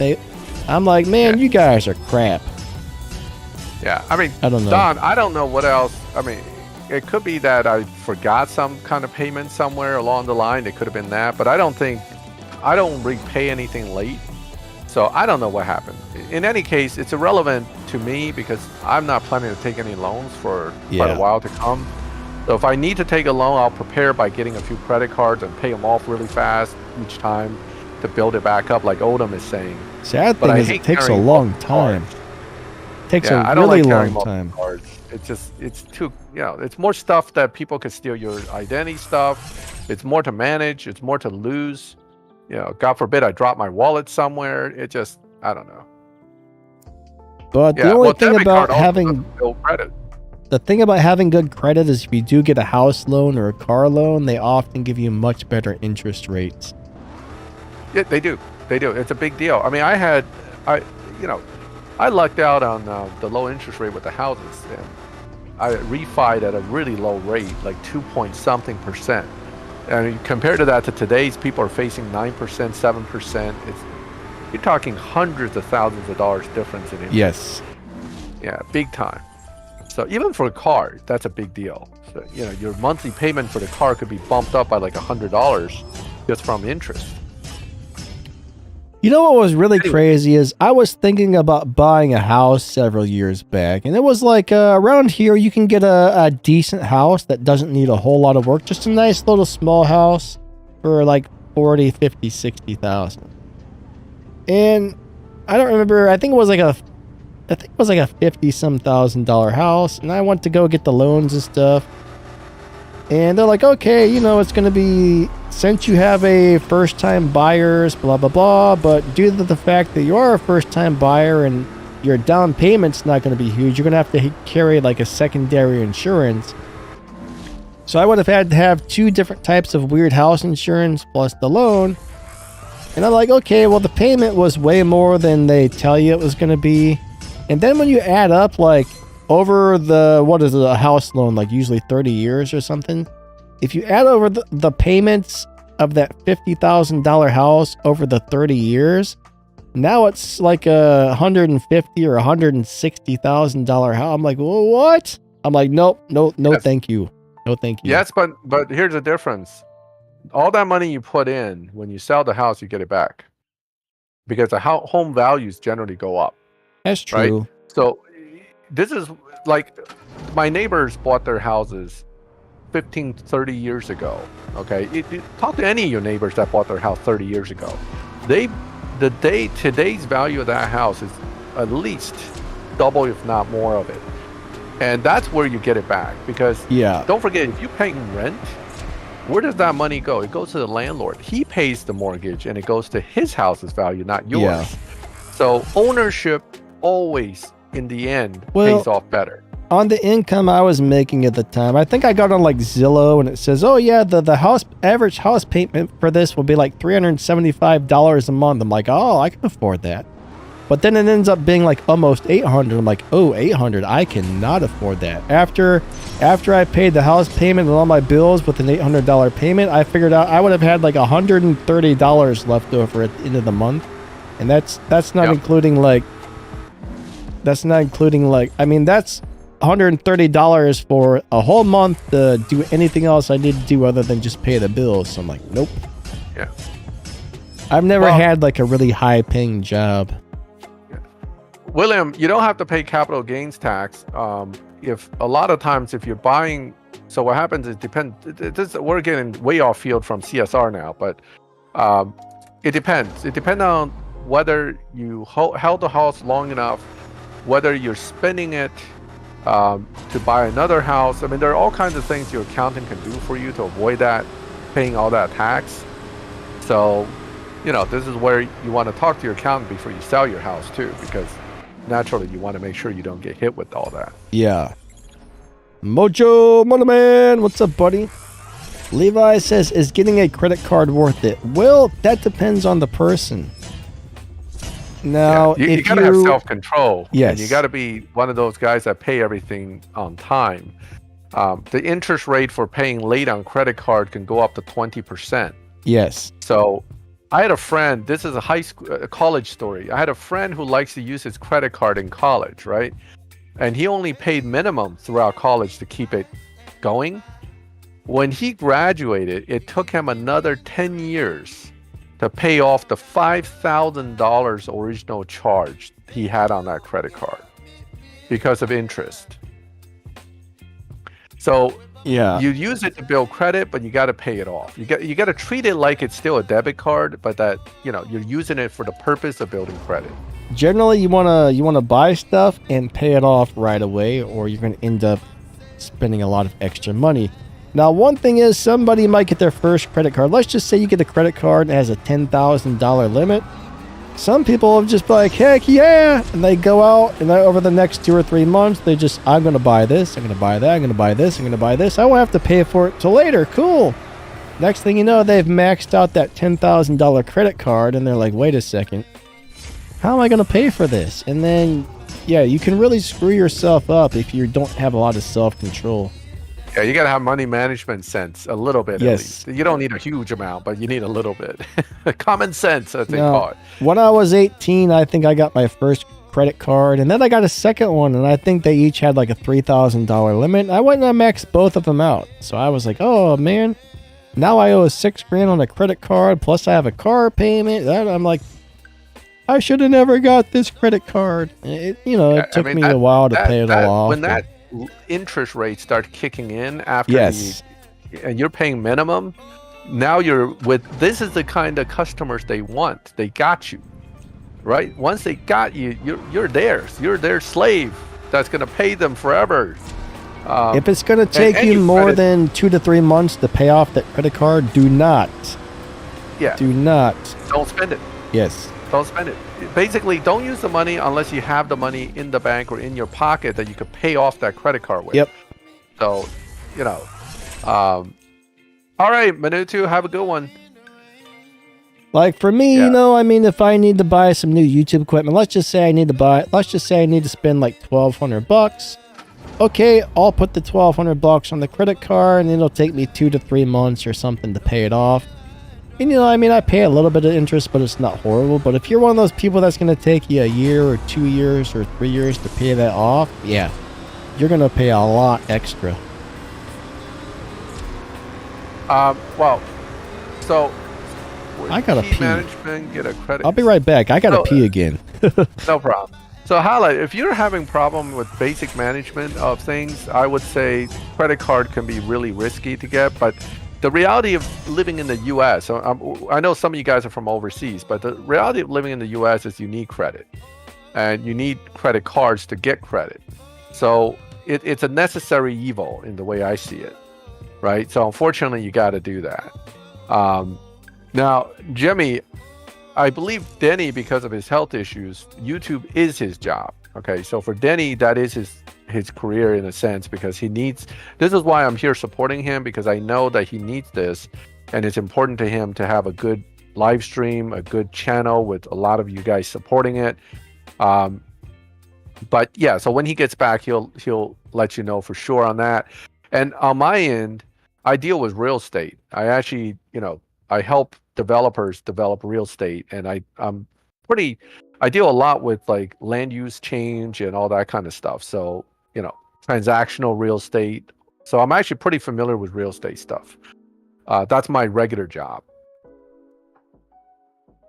Yeah, maxed out cards won't help your credit either. Yep. So I know that Rigera kept challenging Danny, but he's away right now. That must be frustrating. Why is he refusing me? Why? I challenge him and he doesn't accept this guy. Oh, there's the Drew man. Danny's not gonna accept that either.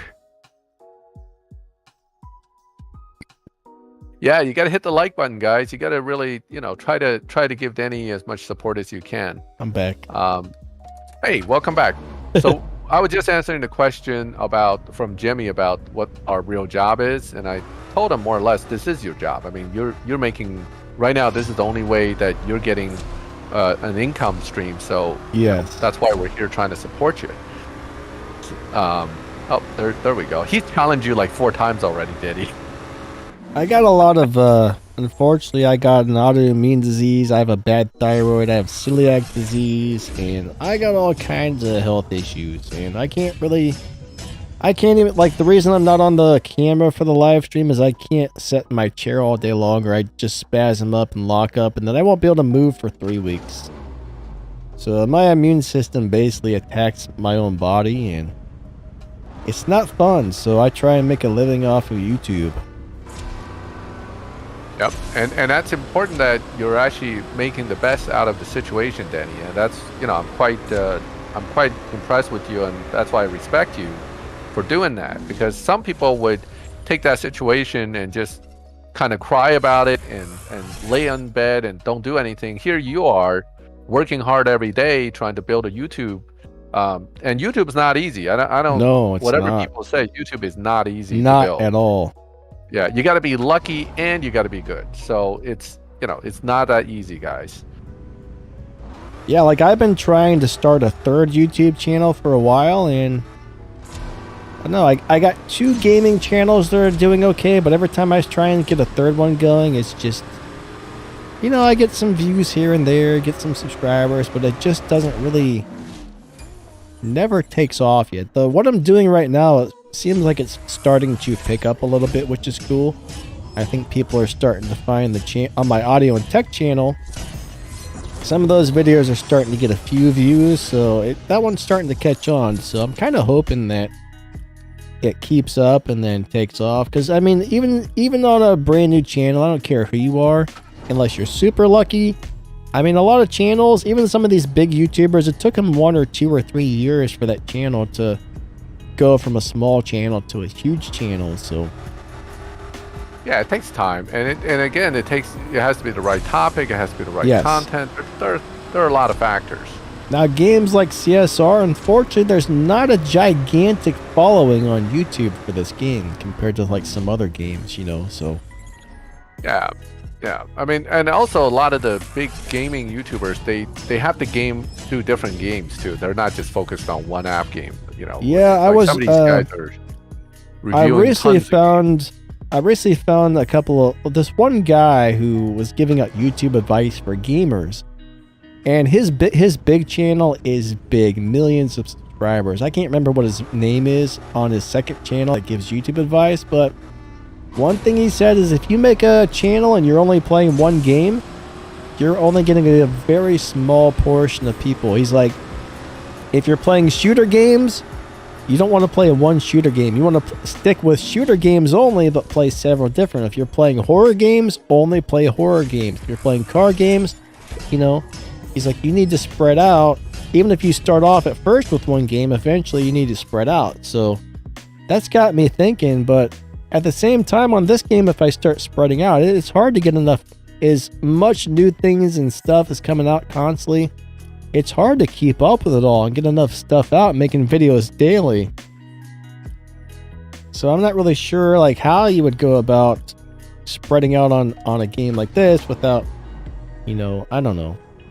I built this channel on this game and man. So Danny, are you updated or not? Because I don't some know. people are looking for you. I don't think so. I know I didn't update yet, but so I don't know if I can even find you if I tried.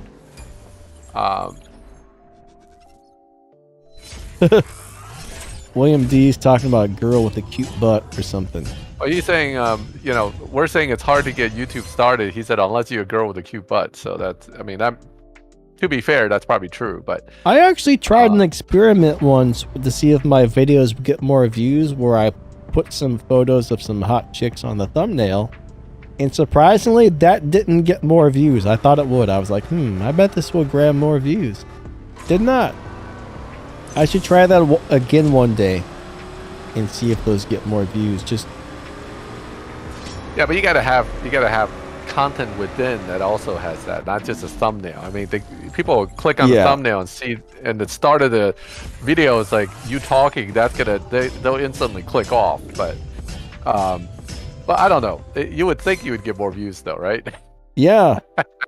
I mean, honestly, I'm not gonna lie. Sometimes I'll see a video. It'll be like a gaming video on how to do something, and if there's a pretty girl on the thumbnail, I am more likely to click on it. I remember once I actually did click on a video about, it was a video about video editing, and there was a real pretty girl on the thumbnail, and I clicked on it because I thought that she was going to be doing the thing. I didn't really think about it until after I clicked. I'm like, oh yeah, that looks pretty nice.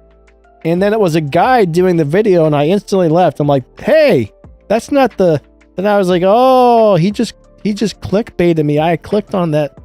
I didn't even think about it at first. I wasn't like, I'm clicking on this because the girl is pretty. But after I realized it was the guy doing it, I'm like, wait a second. I clicked on that video thinking there was this girl was doing it. And I'm like, yeah, that kind of clickbaited me.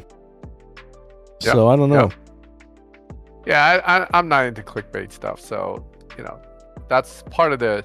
I actually am not much of a YouTube browser, to be honest. Even you know, a lot of guys I chat with direct me to videos sometimes, and I'm like, all right, I'll watch it. I'm just not into.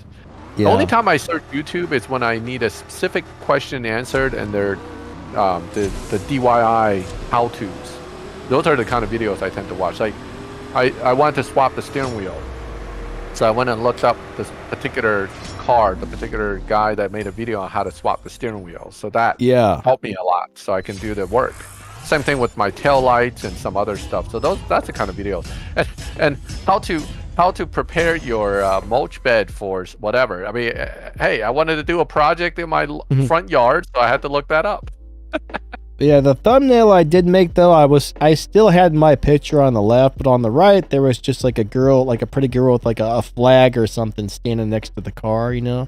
It looked like something you would have seen on a racetrack, so it wasn't really like a clickbait thing, but I just thought, let's see if putting a pretty girl next to the car gets more views. Yep. But I think good-looking girls have a much easier time to grow a channel than your average person. Of course. That's why they're influencers, right? I mean, there's actually some really terrible channels where the girl's just gorgeous and her channel's awful, but they're getting millions of views because, well, people are perverts. Perverts everywhere, I tell you. Yeah, bracket racing. I actually, when I was doing a lot of bracket racing, I used to watch some videos, but because I was doing it so much, I didn't actually have to watch videos. I just kind of talked to the guys at the track to pick up, what I need to do. But yeah, I love bracket racing. I did that a long time. I'm actually really hurt when ACO closed all of a sudden. First was Englishtown Raceway Park in New Jersey, and then it was ACO New Jersey. So now New Jersey basically doesn't have a drag strip, and those were the two I used to go to. So I'm kind of lost. I have to go to either Maple Grove, I have to go to Cecil County, or I have to go all the way to Maryland International Raceway. So, and those are much longer. I mean, Maryland MIR is too long a drive for me because I like to go in one day and come back the same day. I don't like to stay overnight anywhere. How could I say what, Levi?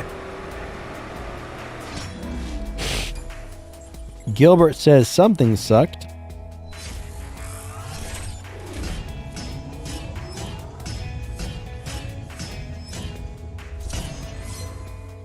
Hedgehog says, I've been there since late 2019 and have right at 200,000 followers. Oh, nice.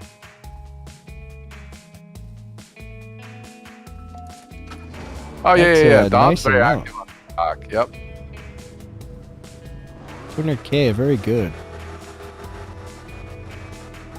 Yeah, I mean, so the tracks that are near me are just, ACO closing really sucked, and they didn't they didn't even give you a hint that was going to happen. They had a big event the weekend before, and then by that Tuesday it was like, oh, we're permanently closed. I'm like, what the? Nobody saw it coming. Now, I knew what was going on because, I know how this works in real estate is, look, until the closing takes place, the deal still may not be the deal. So ACO must have had a under contract the whole time. They just didn't close yet, so they basically don't say nothing until they got to the closing table, and then they go, okay, we're closed.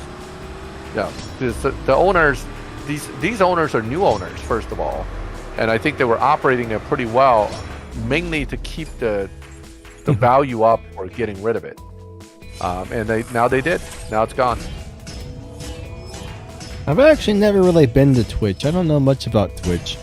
I know Twitch has a lot of crazy rules, and recently it sounds like they're really upsetting their creators. Sounds like Twitch is doing the creators wrong big time recently. Yeah, I mean, this game is, in a sense, bracket racing, which is kind of what sucked me into it, because I realized you don't need the fastest car to be competitive. And that started my love for this game, because at the time, I think it was when I started playing this was like the only drag racing game that had this kind of setup in live racing where it's bracketed. Everybody else was more or less, you got to make your car faster if you want to win. So it sucked me in, and then the tuning and everything else, and that's why I'm still here. Mr. Man, I guess some aspects of CSR are gotcha. Oh, the crates, absolutely. Yeah. Not all of it, but part of it, yes. Not all of it, but the acquisition of yes. the cars, the crates, definitely. So. But overall, I mean, CSR has a lot of stuff for free players. It's got a lot of stuff for paid players. I mean, this game has a bit for everybody, which is cool.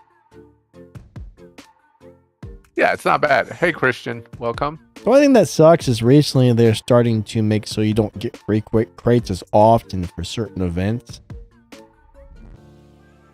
Like, it seems like now for the Prestige Cup crate, it's one every 3 days. So they've lowered it. Bad. What's that? They shouldn't have done that with Prestige Cup. I mean, that's kind of a, you know. I'm pretty sure it was every 24 hours, then it went to every 48, and now it's every what's 3 days? 64 or something like that. 36 hours. 36. 26, 24. So it'll be like 42 hours. That's a lot. I'm not good with math. Christian, glad you like the live streams, bud. 72 hours, Daddy. 3 days, 72 hours. Too darn long. That's all I can say. Kind of disappointing, really. Here, I'll let him have a win. He's probably in a car that can't win. Unfortunately, I'm pretty sure I've already got a video out about this board thingy dingy, and I do not remember liking it. I used to, so bracket racing in real life is actually kind of fun. I used to make about 2,000, 3,000 a year winning bracket races because you know the pot usually with the bigger events and we're talking about bigger events in the sense that I'm still with the foot brake group. That's like the lowliest of the lowly in that event, but the pot's usually like $1,000 for first place, or at least 500 to 800, and you're talking 32 cars to pay out. So yeah, I used to win a few a year, and it'll be great. You know, you get money from that. You pay for your gas, your food, your tickets. That's what's fun. Hey, Millen finally showed up. Hey, Millen. Millen, what's up, buddy? How you doing today? Wait, Hedgehogs says the Mach-E is a strong car. Is it really? What, the Tier 4 Mach-E? Yeah. I think all these electric cars are pretty strong. I'm not sure how strong the Mach-E is. I haven't played with it, but I don't remember liking it. Maybe I'm wrong on this one. I'd have to go watch my video on it. But remember, we have a Tier 5 Mach-E and a Tier 4 Mach-E. They're not the same exact car. Oh, okay. That might have something to do with it. Yeah. And the Tier 5 Mach-E is not terrible either. So it has good Evo as well.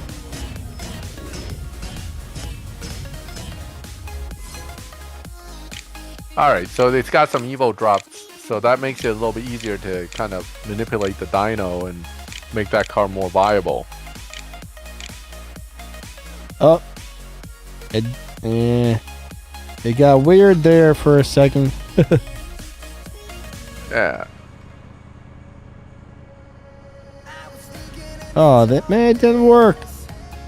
I was trying to type in CSR2 Mach-E to see which one I made the video about, but it messed me up.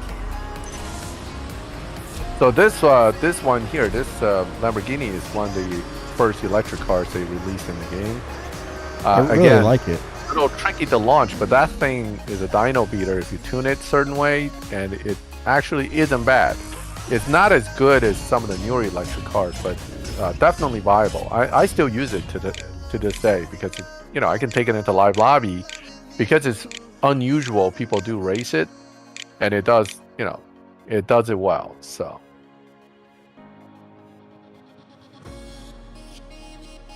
All right, so I have one for the. I do have a video for it, and it doesn't mention the live racing setup, so I don't think I found the live racing setup for it when I tried last time. I don't know. I'll have to watch the video later and see what's going on with it, but.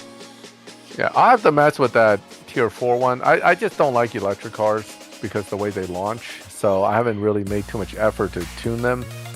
But if they're good, they're good. It doesn't matter what kind of car. I don't know. Oh, is that Melon? I think I hear Melon. I thought I heard him too, but then all I heard was something, and then he popped back out. I heard something that sounded really muffled. Yeah. We got about 10 more minutes left on the live stream, everybody. Christian, we're not in the same crew. So Denny has his own crew, which is the Exiled Outlaws. I have 2 accounts in separate crews. I'm in Team X Racing and Helena Hitman. So we're not all in the same crew. Hey, Melon. We got about 10 more minutes left on the line.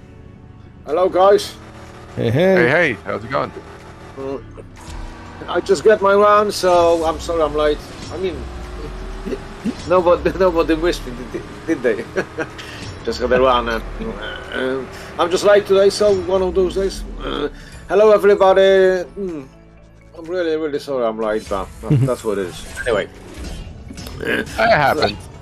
Yeah, it does. Thanks to Benny, and then you know what? I just got to rerun it again. So no idea what you were talking about, but I'm hoping you had a great time. Thank you. Oh, we did. We're doing. We've been on here for about 2 hours. We're almost done, but yeah. So Oldham's been telling you he really likes your caddy tune, and he apparently raced you while you were in the TVR Griffith. I see. Okay. You have a good Griffith tune too, if I recall correctly. Ark, have a great day, buddy. Catch you later. All right, have a good one.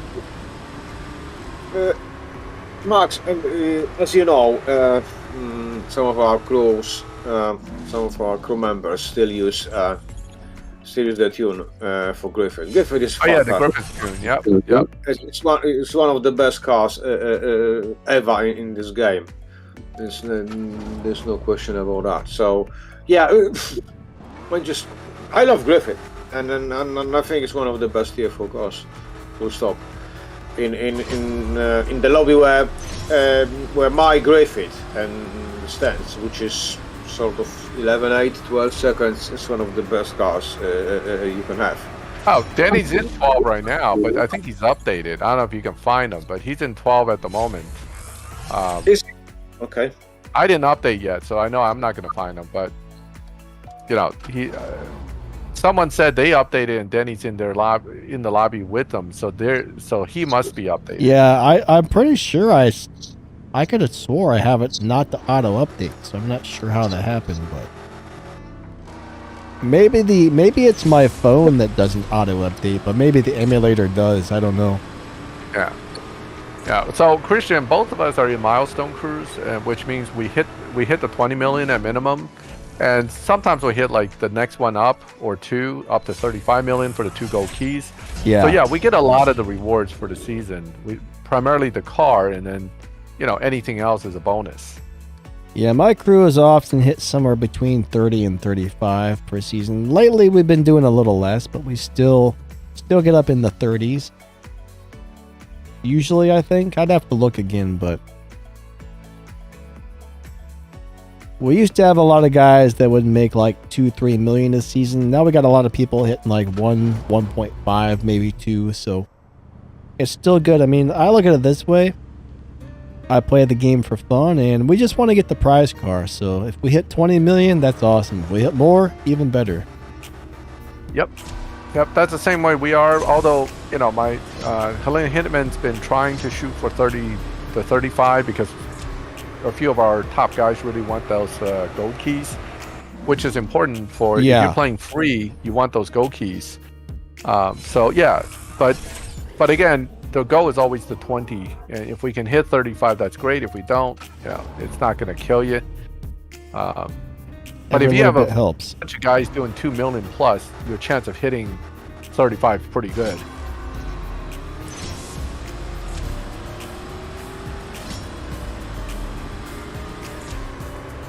Yeah, I'm very happy if we get the reward. I mean, my crew used to be in like the top 500 all the time. I haven't really paid attention in months to what we actually get because it's not that important. Play the game, have fun, collect the prize car, enjoy yourself. That's my goal. Yep. Some of these crews, man, they got to be on the very top, and honestly, I think that would take all the fun out of the game. Just grinding your butt off like all day long. I don't know. Hey, some of these guys take pride in getting all the purple star versions of the milestone. That's what it is. It's a different. It's almost like the guys that are weekend warriors versus the semi-pros versus the guys that want to be like professional league level competition. I mean, it breaks down like that in this game, which is fine. Everybody has their own thing.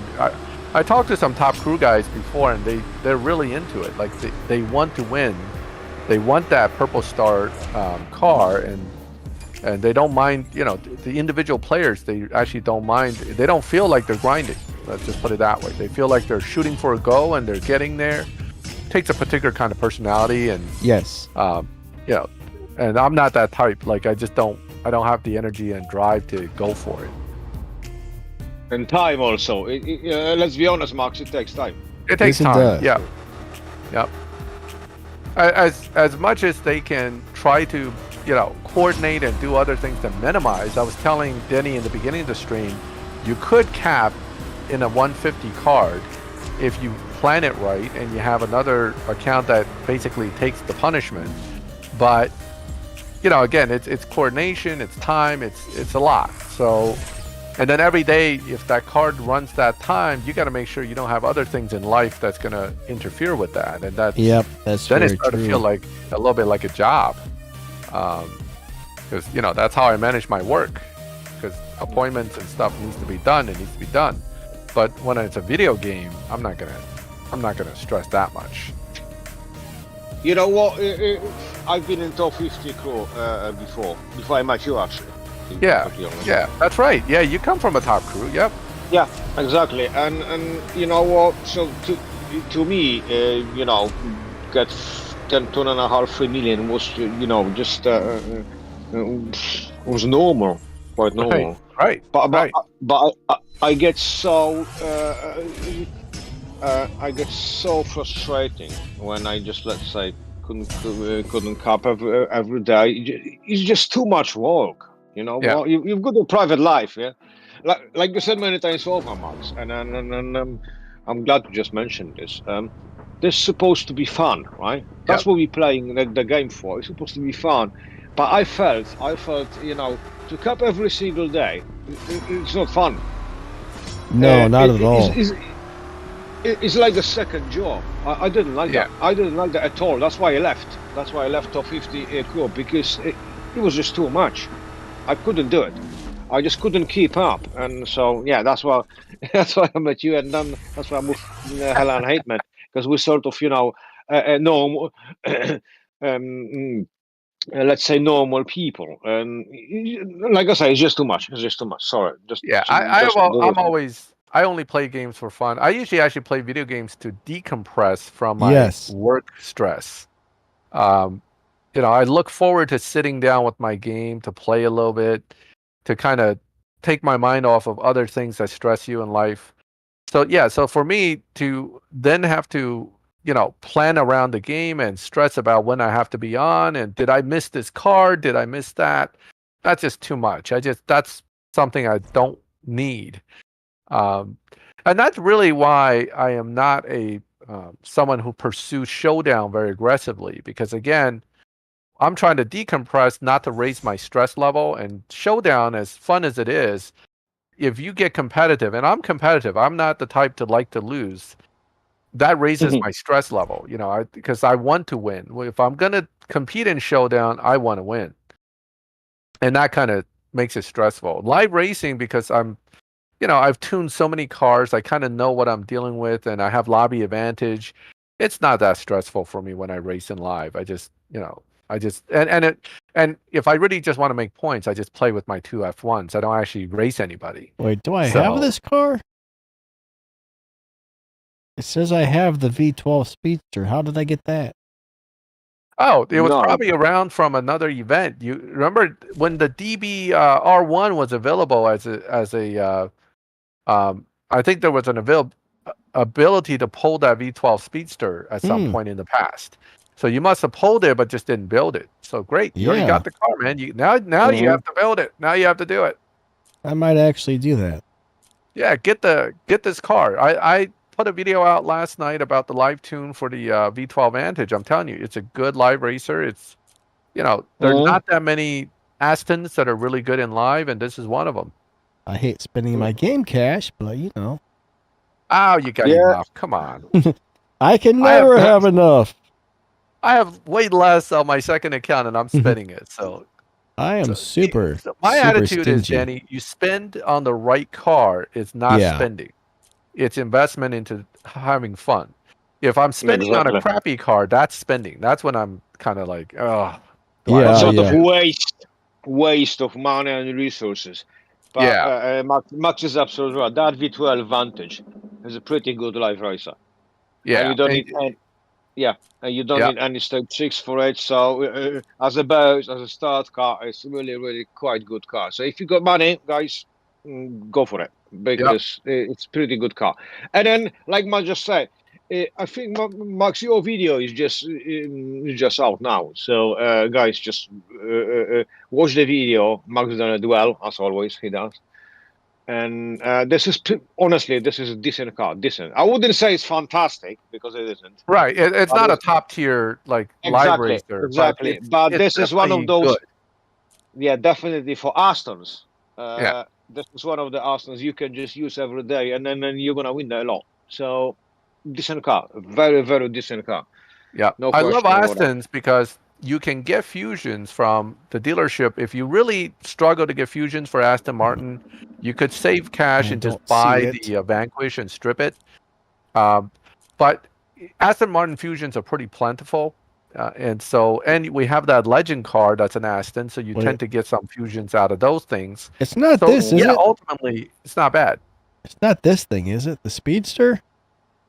Yeah, V12 Speedster. Okay. You need that to. It's red on your thumbnail earlier. Guys, somebody stole my windshield.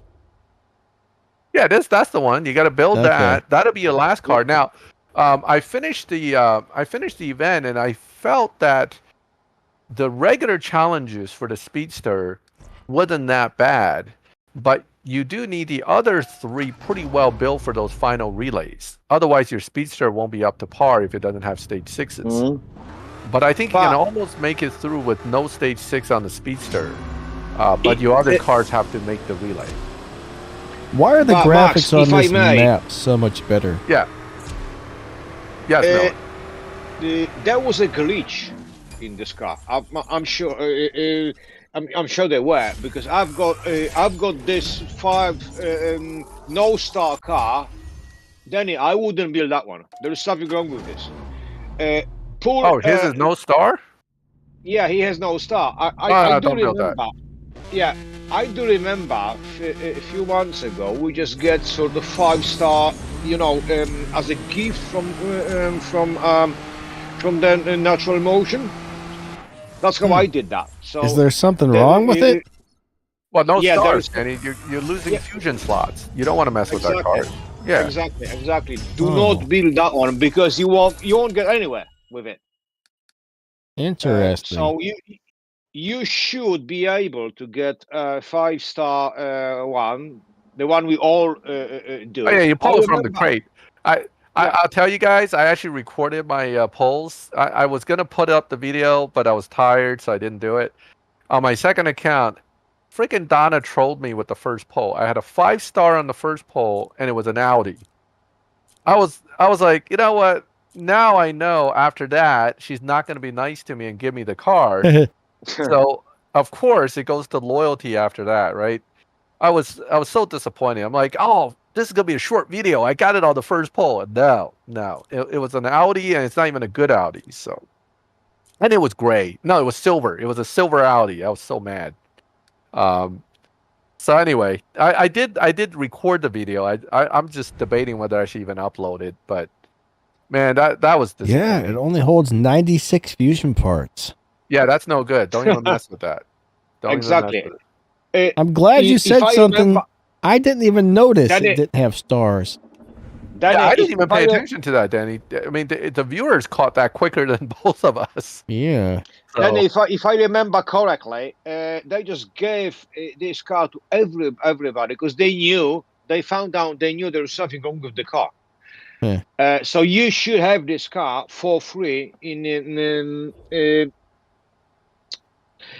a garage somehow. So it was a silver. I did. Oh, sorry, Levy. It was a silver Audi New Wing RSR. Remember that we just had it not long ago as a milestone. I mean, not a milestone, as a PC car. So it's kind of a waste. I already had the car, and I had it as a milestone. Yeah, it was just all around disappointing. Yeah, it's sad because Yeah. this is a great car. Even it looks apart, but it's not. It's not a good car. I'm sorry. Yeah, well, the Speedster unfortunately isn't very good. Yeah, sure. You know what? This is the same engine that the new V12 has.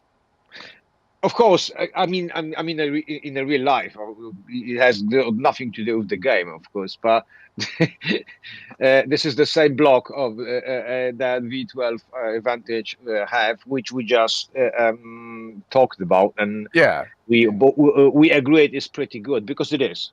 Yeah. Yeah, it has exactly the same engine. Of course, it's probably half a ton lighter than the V12 Vantage is, but yeah.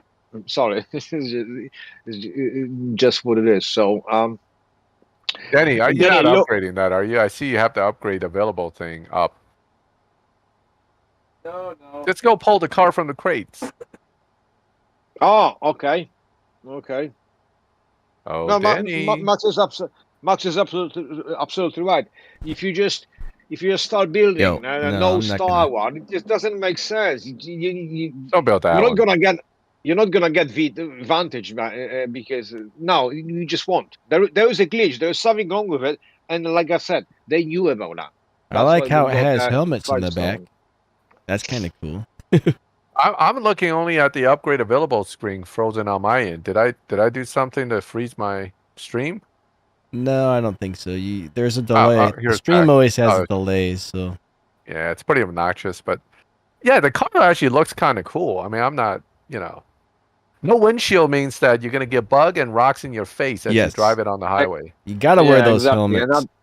Another useless car, Yeah, but because sorry, Max, it's just useless. How could you I just blame Porsche. I think Porsche started it. Chop this Yeah, off and yeah, charge more. And yeah, then all these exactly. other Yeah, brands followed. It's like, oh my God, what are these people doing? yeah, you're absolutely right. You get less and you pay more. Yeah, you pay Doesn't make wait. more for sense. Yeah, less. Autumn yeah, says yeah, there might yeah, be a exactly. free one. Well, let's go look. I kind of I doubt it, wouldn't. but let's go look. I don't recall a free one. That'll be a great Then find if there is one. He says it might be in the then buy cars section. it was sort of NM gift. It wasn't actually free per se. It was Yeah. just in your it was just in your garage because they knew there was something that there went something wrong about that. So as as far as I remember, I'm sorry, maybe I'm wrong, but I don't remember a free one, but check it, anyway. yeah, exactly. Yeah, check it. Why not? Yeah, you might be right. So, Christian, the Corvette from last season, the Z06 convertible, in my Oh, opinion, is quite good. But hmm it is one of those cars that doesn't start to be good unless you get to a certain level of upgrades, and the tuning and driving's a little tricky. So it's not a car for every player.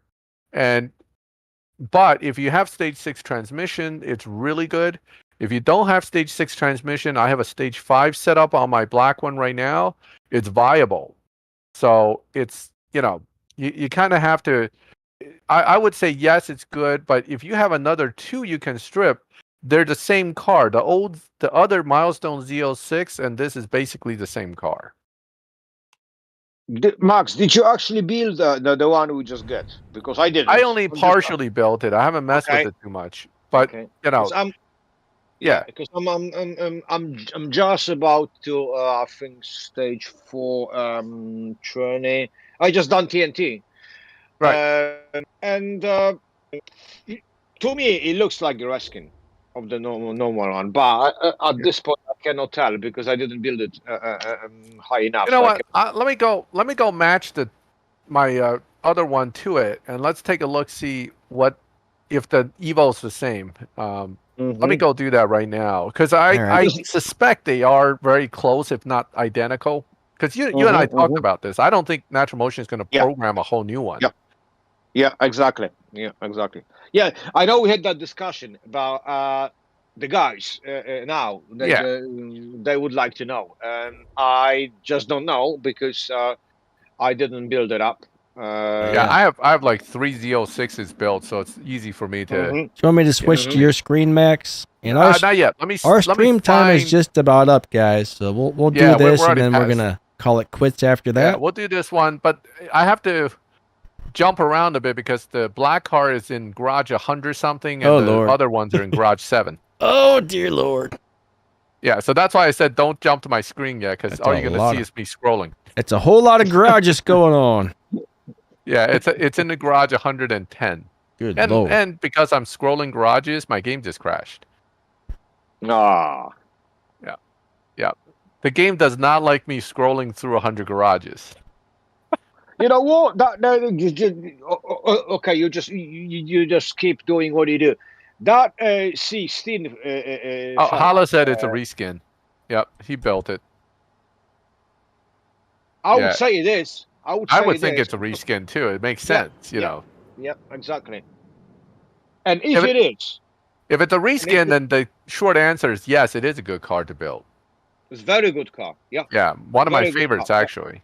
Exactly. It's you know it's real life coincidences, isn't it? Because you drive out of those. You've got one of This is a- those, and then it's fantastic in the game too. So it's about, to you it's like double reward, isn't it? Yeah, I mean, I don't have Max? the ZL6, but I love the C8, and Yeah, but you're a big fan of it, right? I'm a So big fan of it. Absolutely, yeah. yeah, full stop. So it's fun. I would It's love to great. have It's the like, ZL6. Don't get me wrong, but at 200K plus nowadays, people the dealerships are asking for them. They're just do they out really? of reach. Yeah, they're tacking Wow. 75K market adjustment on these cars. It's insane. Wow. So much for a reachable sports car for the everyman. Yeah, I'm looking at the Tier 4 Mustang Mach-E video I made, and I didn't seem to find a Tier live racing, so I'll have to look again. Maybe there is one, but... Yeah, if Don says it's a good car, it probably is. Don messes with a lot of these, and if Millen, Don, and some of the guys in my crew says it's a good car, usually that prompts me to start tuning it because I know that they're not wrong. It's very rare for these guys to say it's good and it turns out not good. Yeah, did you ever find a live racing setup for that Melon that you know of, for the Mustang Mach-E? You know what? As always, Max is absolutely right. There's no question about that. If you can master the launch, but can't. Yeah, you It's got to like master the launch. Yeah. It's every single electric car in a game. Yeah. There's no exception. There's no exception. If you can do it, and I know some people are just sort of pedantic, and they really can go through it, and they can do 10 of 10 perfect shifts. Perfect starts. This is a good car. To me, again, I must say no. I'm not saying this no because I just cannot. I cannot get 10 of 10. I'm sorry. I'm not saying it's a bad car because it's not a bad car. That Mustang, I would say, oh God, maybe the ratio between PP and Evo is not that impressive, but this car can still deliver. The problem is, like I said just seconds ago, it's just the start. If you can master it, because you know what, me and Max and most people I know, we just keep the gas pedal pressed all the way and just release it where it goes. It doesn't work for electric cars. That's the problem. Yep. No. Yep. So to me, it's like going back to to a milk bottle since I was a baby. I cannot do that. It's because I've been doing thousands of races the way we do. You just keep pressing the pedal and then release it. That's why electric cars for me are quite weird to drive. I'm not saying they're wrong, they're bad, but because the way we drive the cars these days. Thanks to Max, of course. Yeah, if you do like a needle release and time it right onto the perfect launch, that's different. Then the car's fine. I mean, I just don't launch like that in live, so it's a little tricky for me. Yeah. Yep. I'm exactly the same. So I'm not saying the electric cars are bad because they're not. Because most of them, let's say 75-80%, The numbers look fantastic, and probably the only exception is the Mark E Mustang, because the numbers don't look really that good. But it's still pretty good car if Hey. you know how to drive it. Let me interrupt real quick. I just pulled up the two cars on my two accounts side by side, okay? Because I don't want to scroll 100 garages to look at the other car. So the Z06 Corvette with identical upgrades and identical tune, okay, mind you, is 130 Evo less than the convertible. I see. Right. So the convertible actually carries ever so slightly higher Evo at the identical upgrades. So I would say that's acceptable. I would say it's in a within limit margin of error. Yeah. So I think it's it's good. I mean, I'm looking at the tune there. I'm running identical tune, identical upgrades, same performance point, but the convertible is at 2,176 Evo, and the Z06 is at 2,044. Danny, you want to pop? If you want to pop onto my screen now, I can show the setup. Yeah. 1 second, and there we have it. All right. So I'm watching the YouTube side to see if it's popping up. It's probably delayed, right? So a little bit, yeah. Okay. You probably got. Yeah. I don't even know how much of a delay. Sometimes it's like 3 seconds. Sometimes it's like 30 seconds. Yep. So here we go. So as you can see, I didn't even bother to upgrade certain stages because I'm just matching my other card that I already have set up. So it's a 2, 4, 3, 6. Now you don't need 6. You can do 5. Okay, but I happen to have this stage 6 already because I have all the other ones from before. So if you go to stage 5, it's a little bit lower, but if you go to stage 6, it's a bit higher. But it's literally 2,176 Evo. Now, this car has a weird Evo drop, which means, it can potentially bust dyno with some adjustment if you want to do that. So here we are. This is 10.7. This is actually a really solid place to be dyno-wise, because your lobby advantage should be at 11.1, 11.2, and you don't have to run under dyno. Now, if you want to just really bust dyno, it's not hard. You can do that. And now it's a 11.4 doing 10.7. So and you can go 2.0 and do like something crazy, but I wouldn't do that.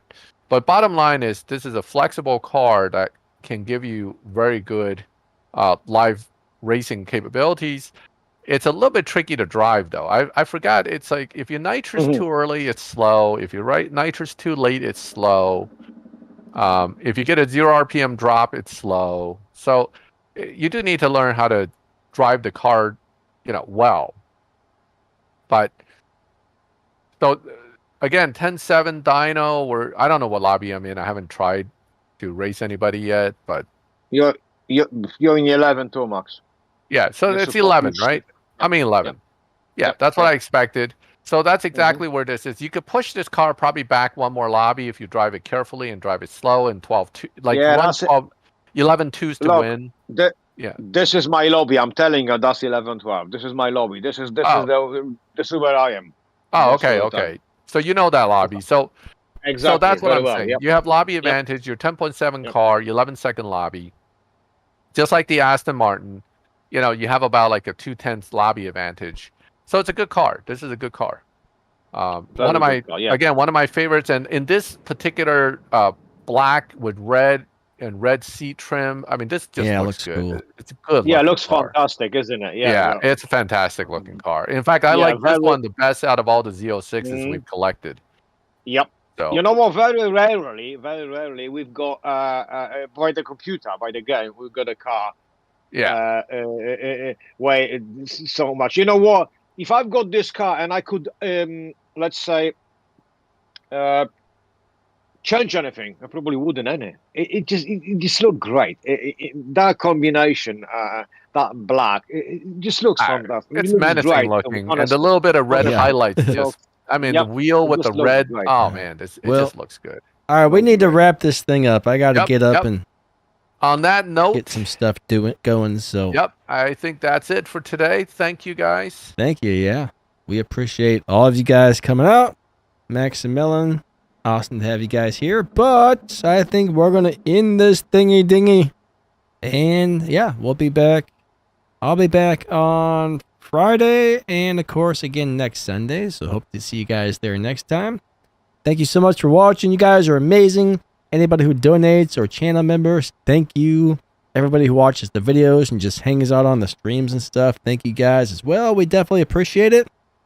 You guys are all super amazing. Love having all you here. And hey, have a wonderful day. Catch you guys later. Yep. Don't Have a good forget one, to- everyone. Yep. And don't forget to smash the like button before you go, guys. So, Had a great time. Thank you very much. Smashy. Yeah, see, I Take didn't run care. a very good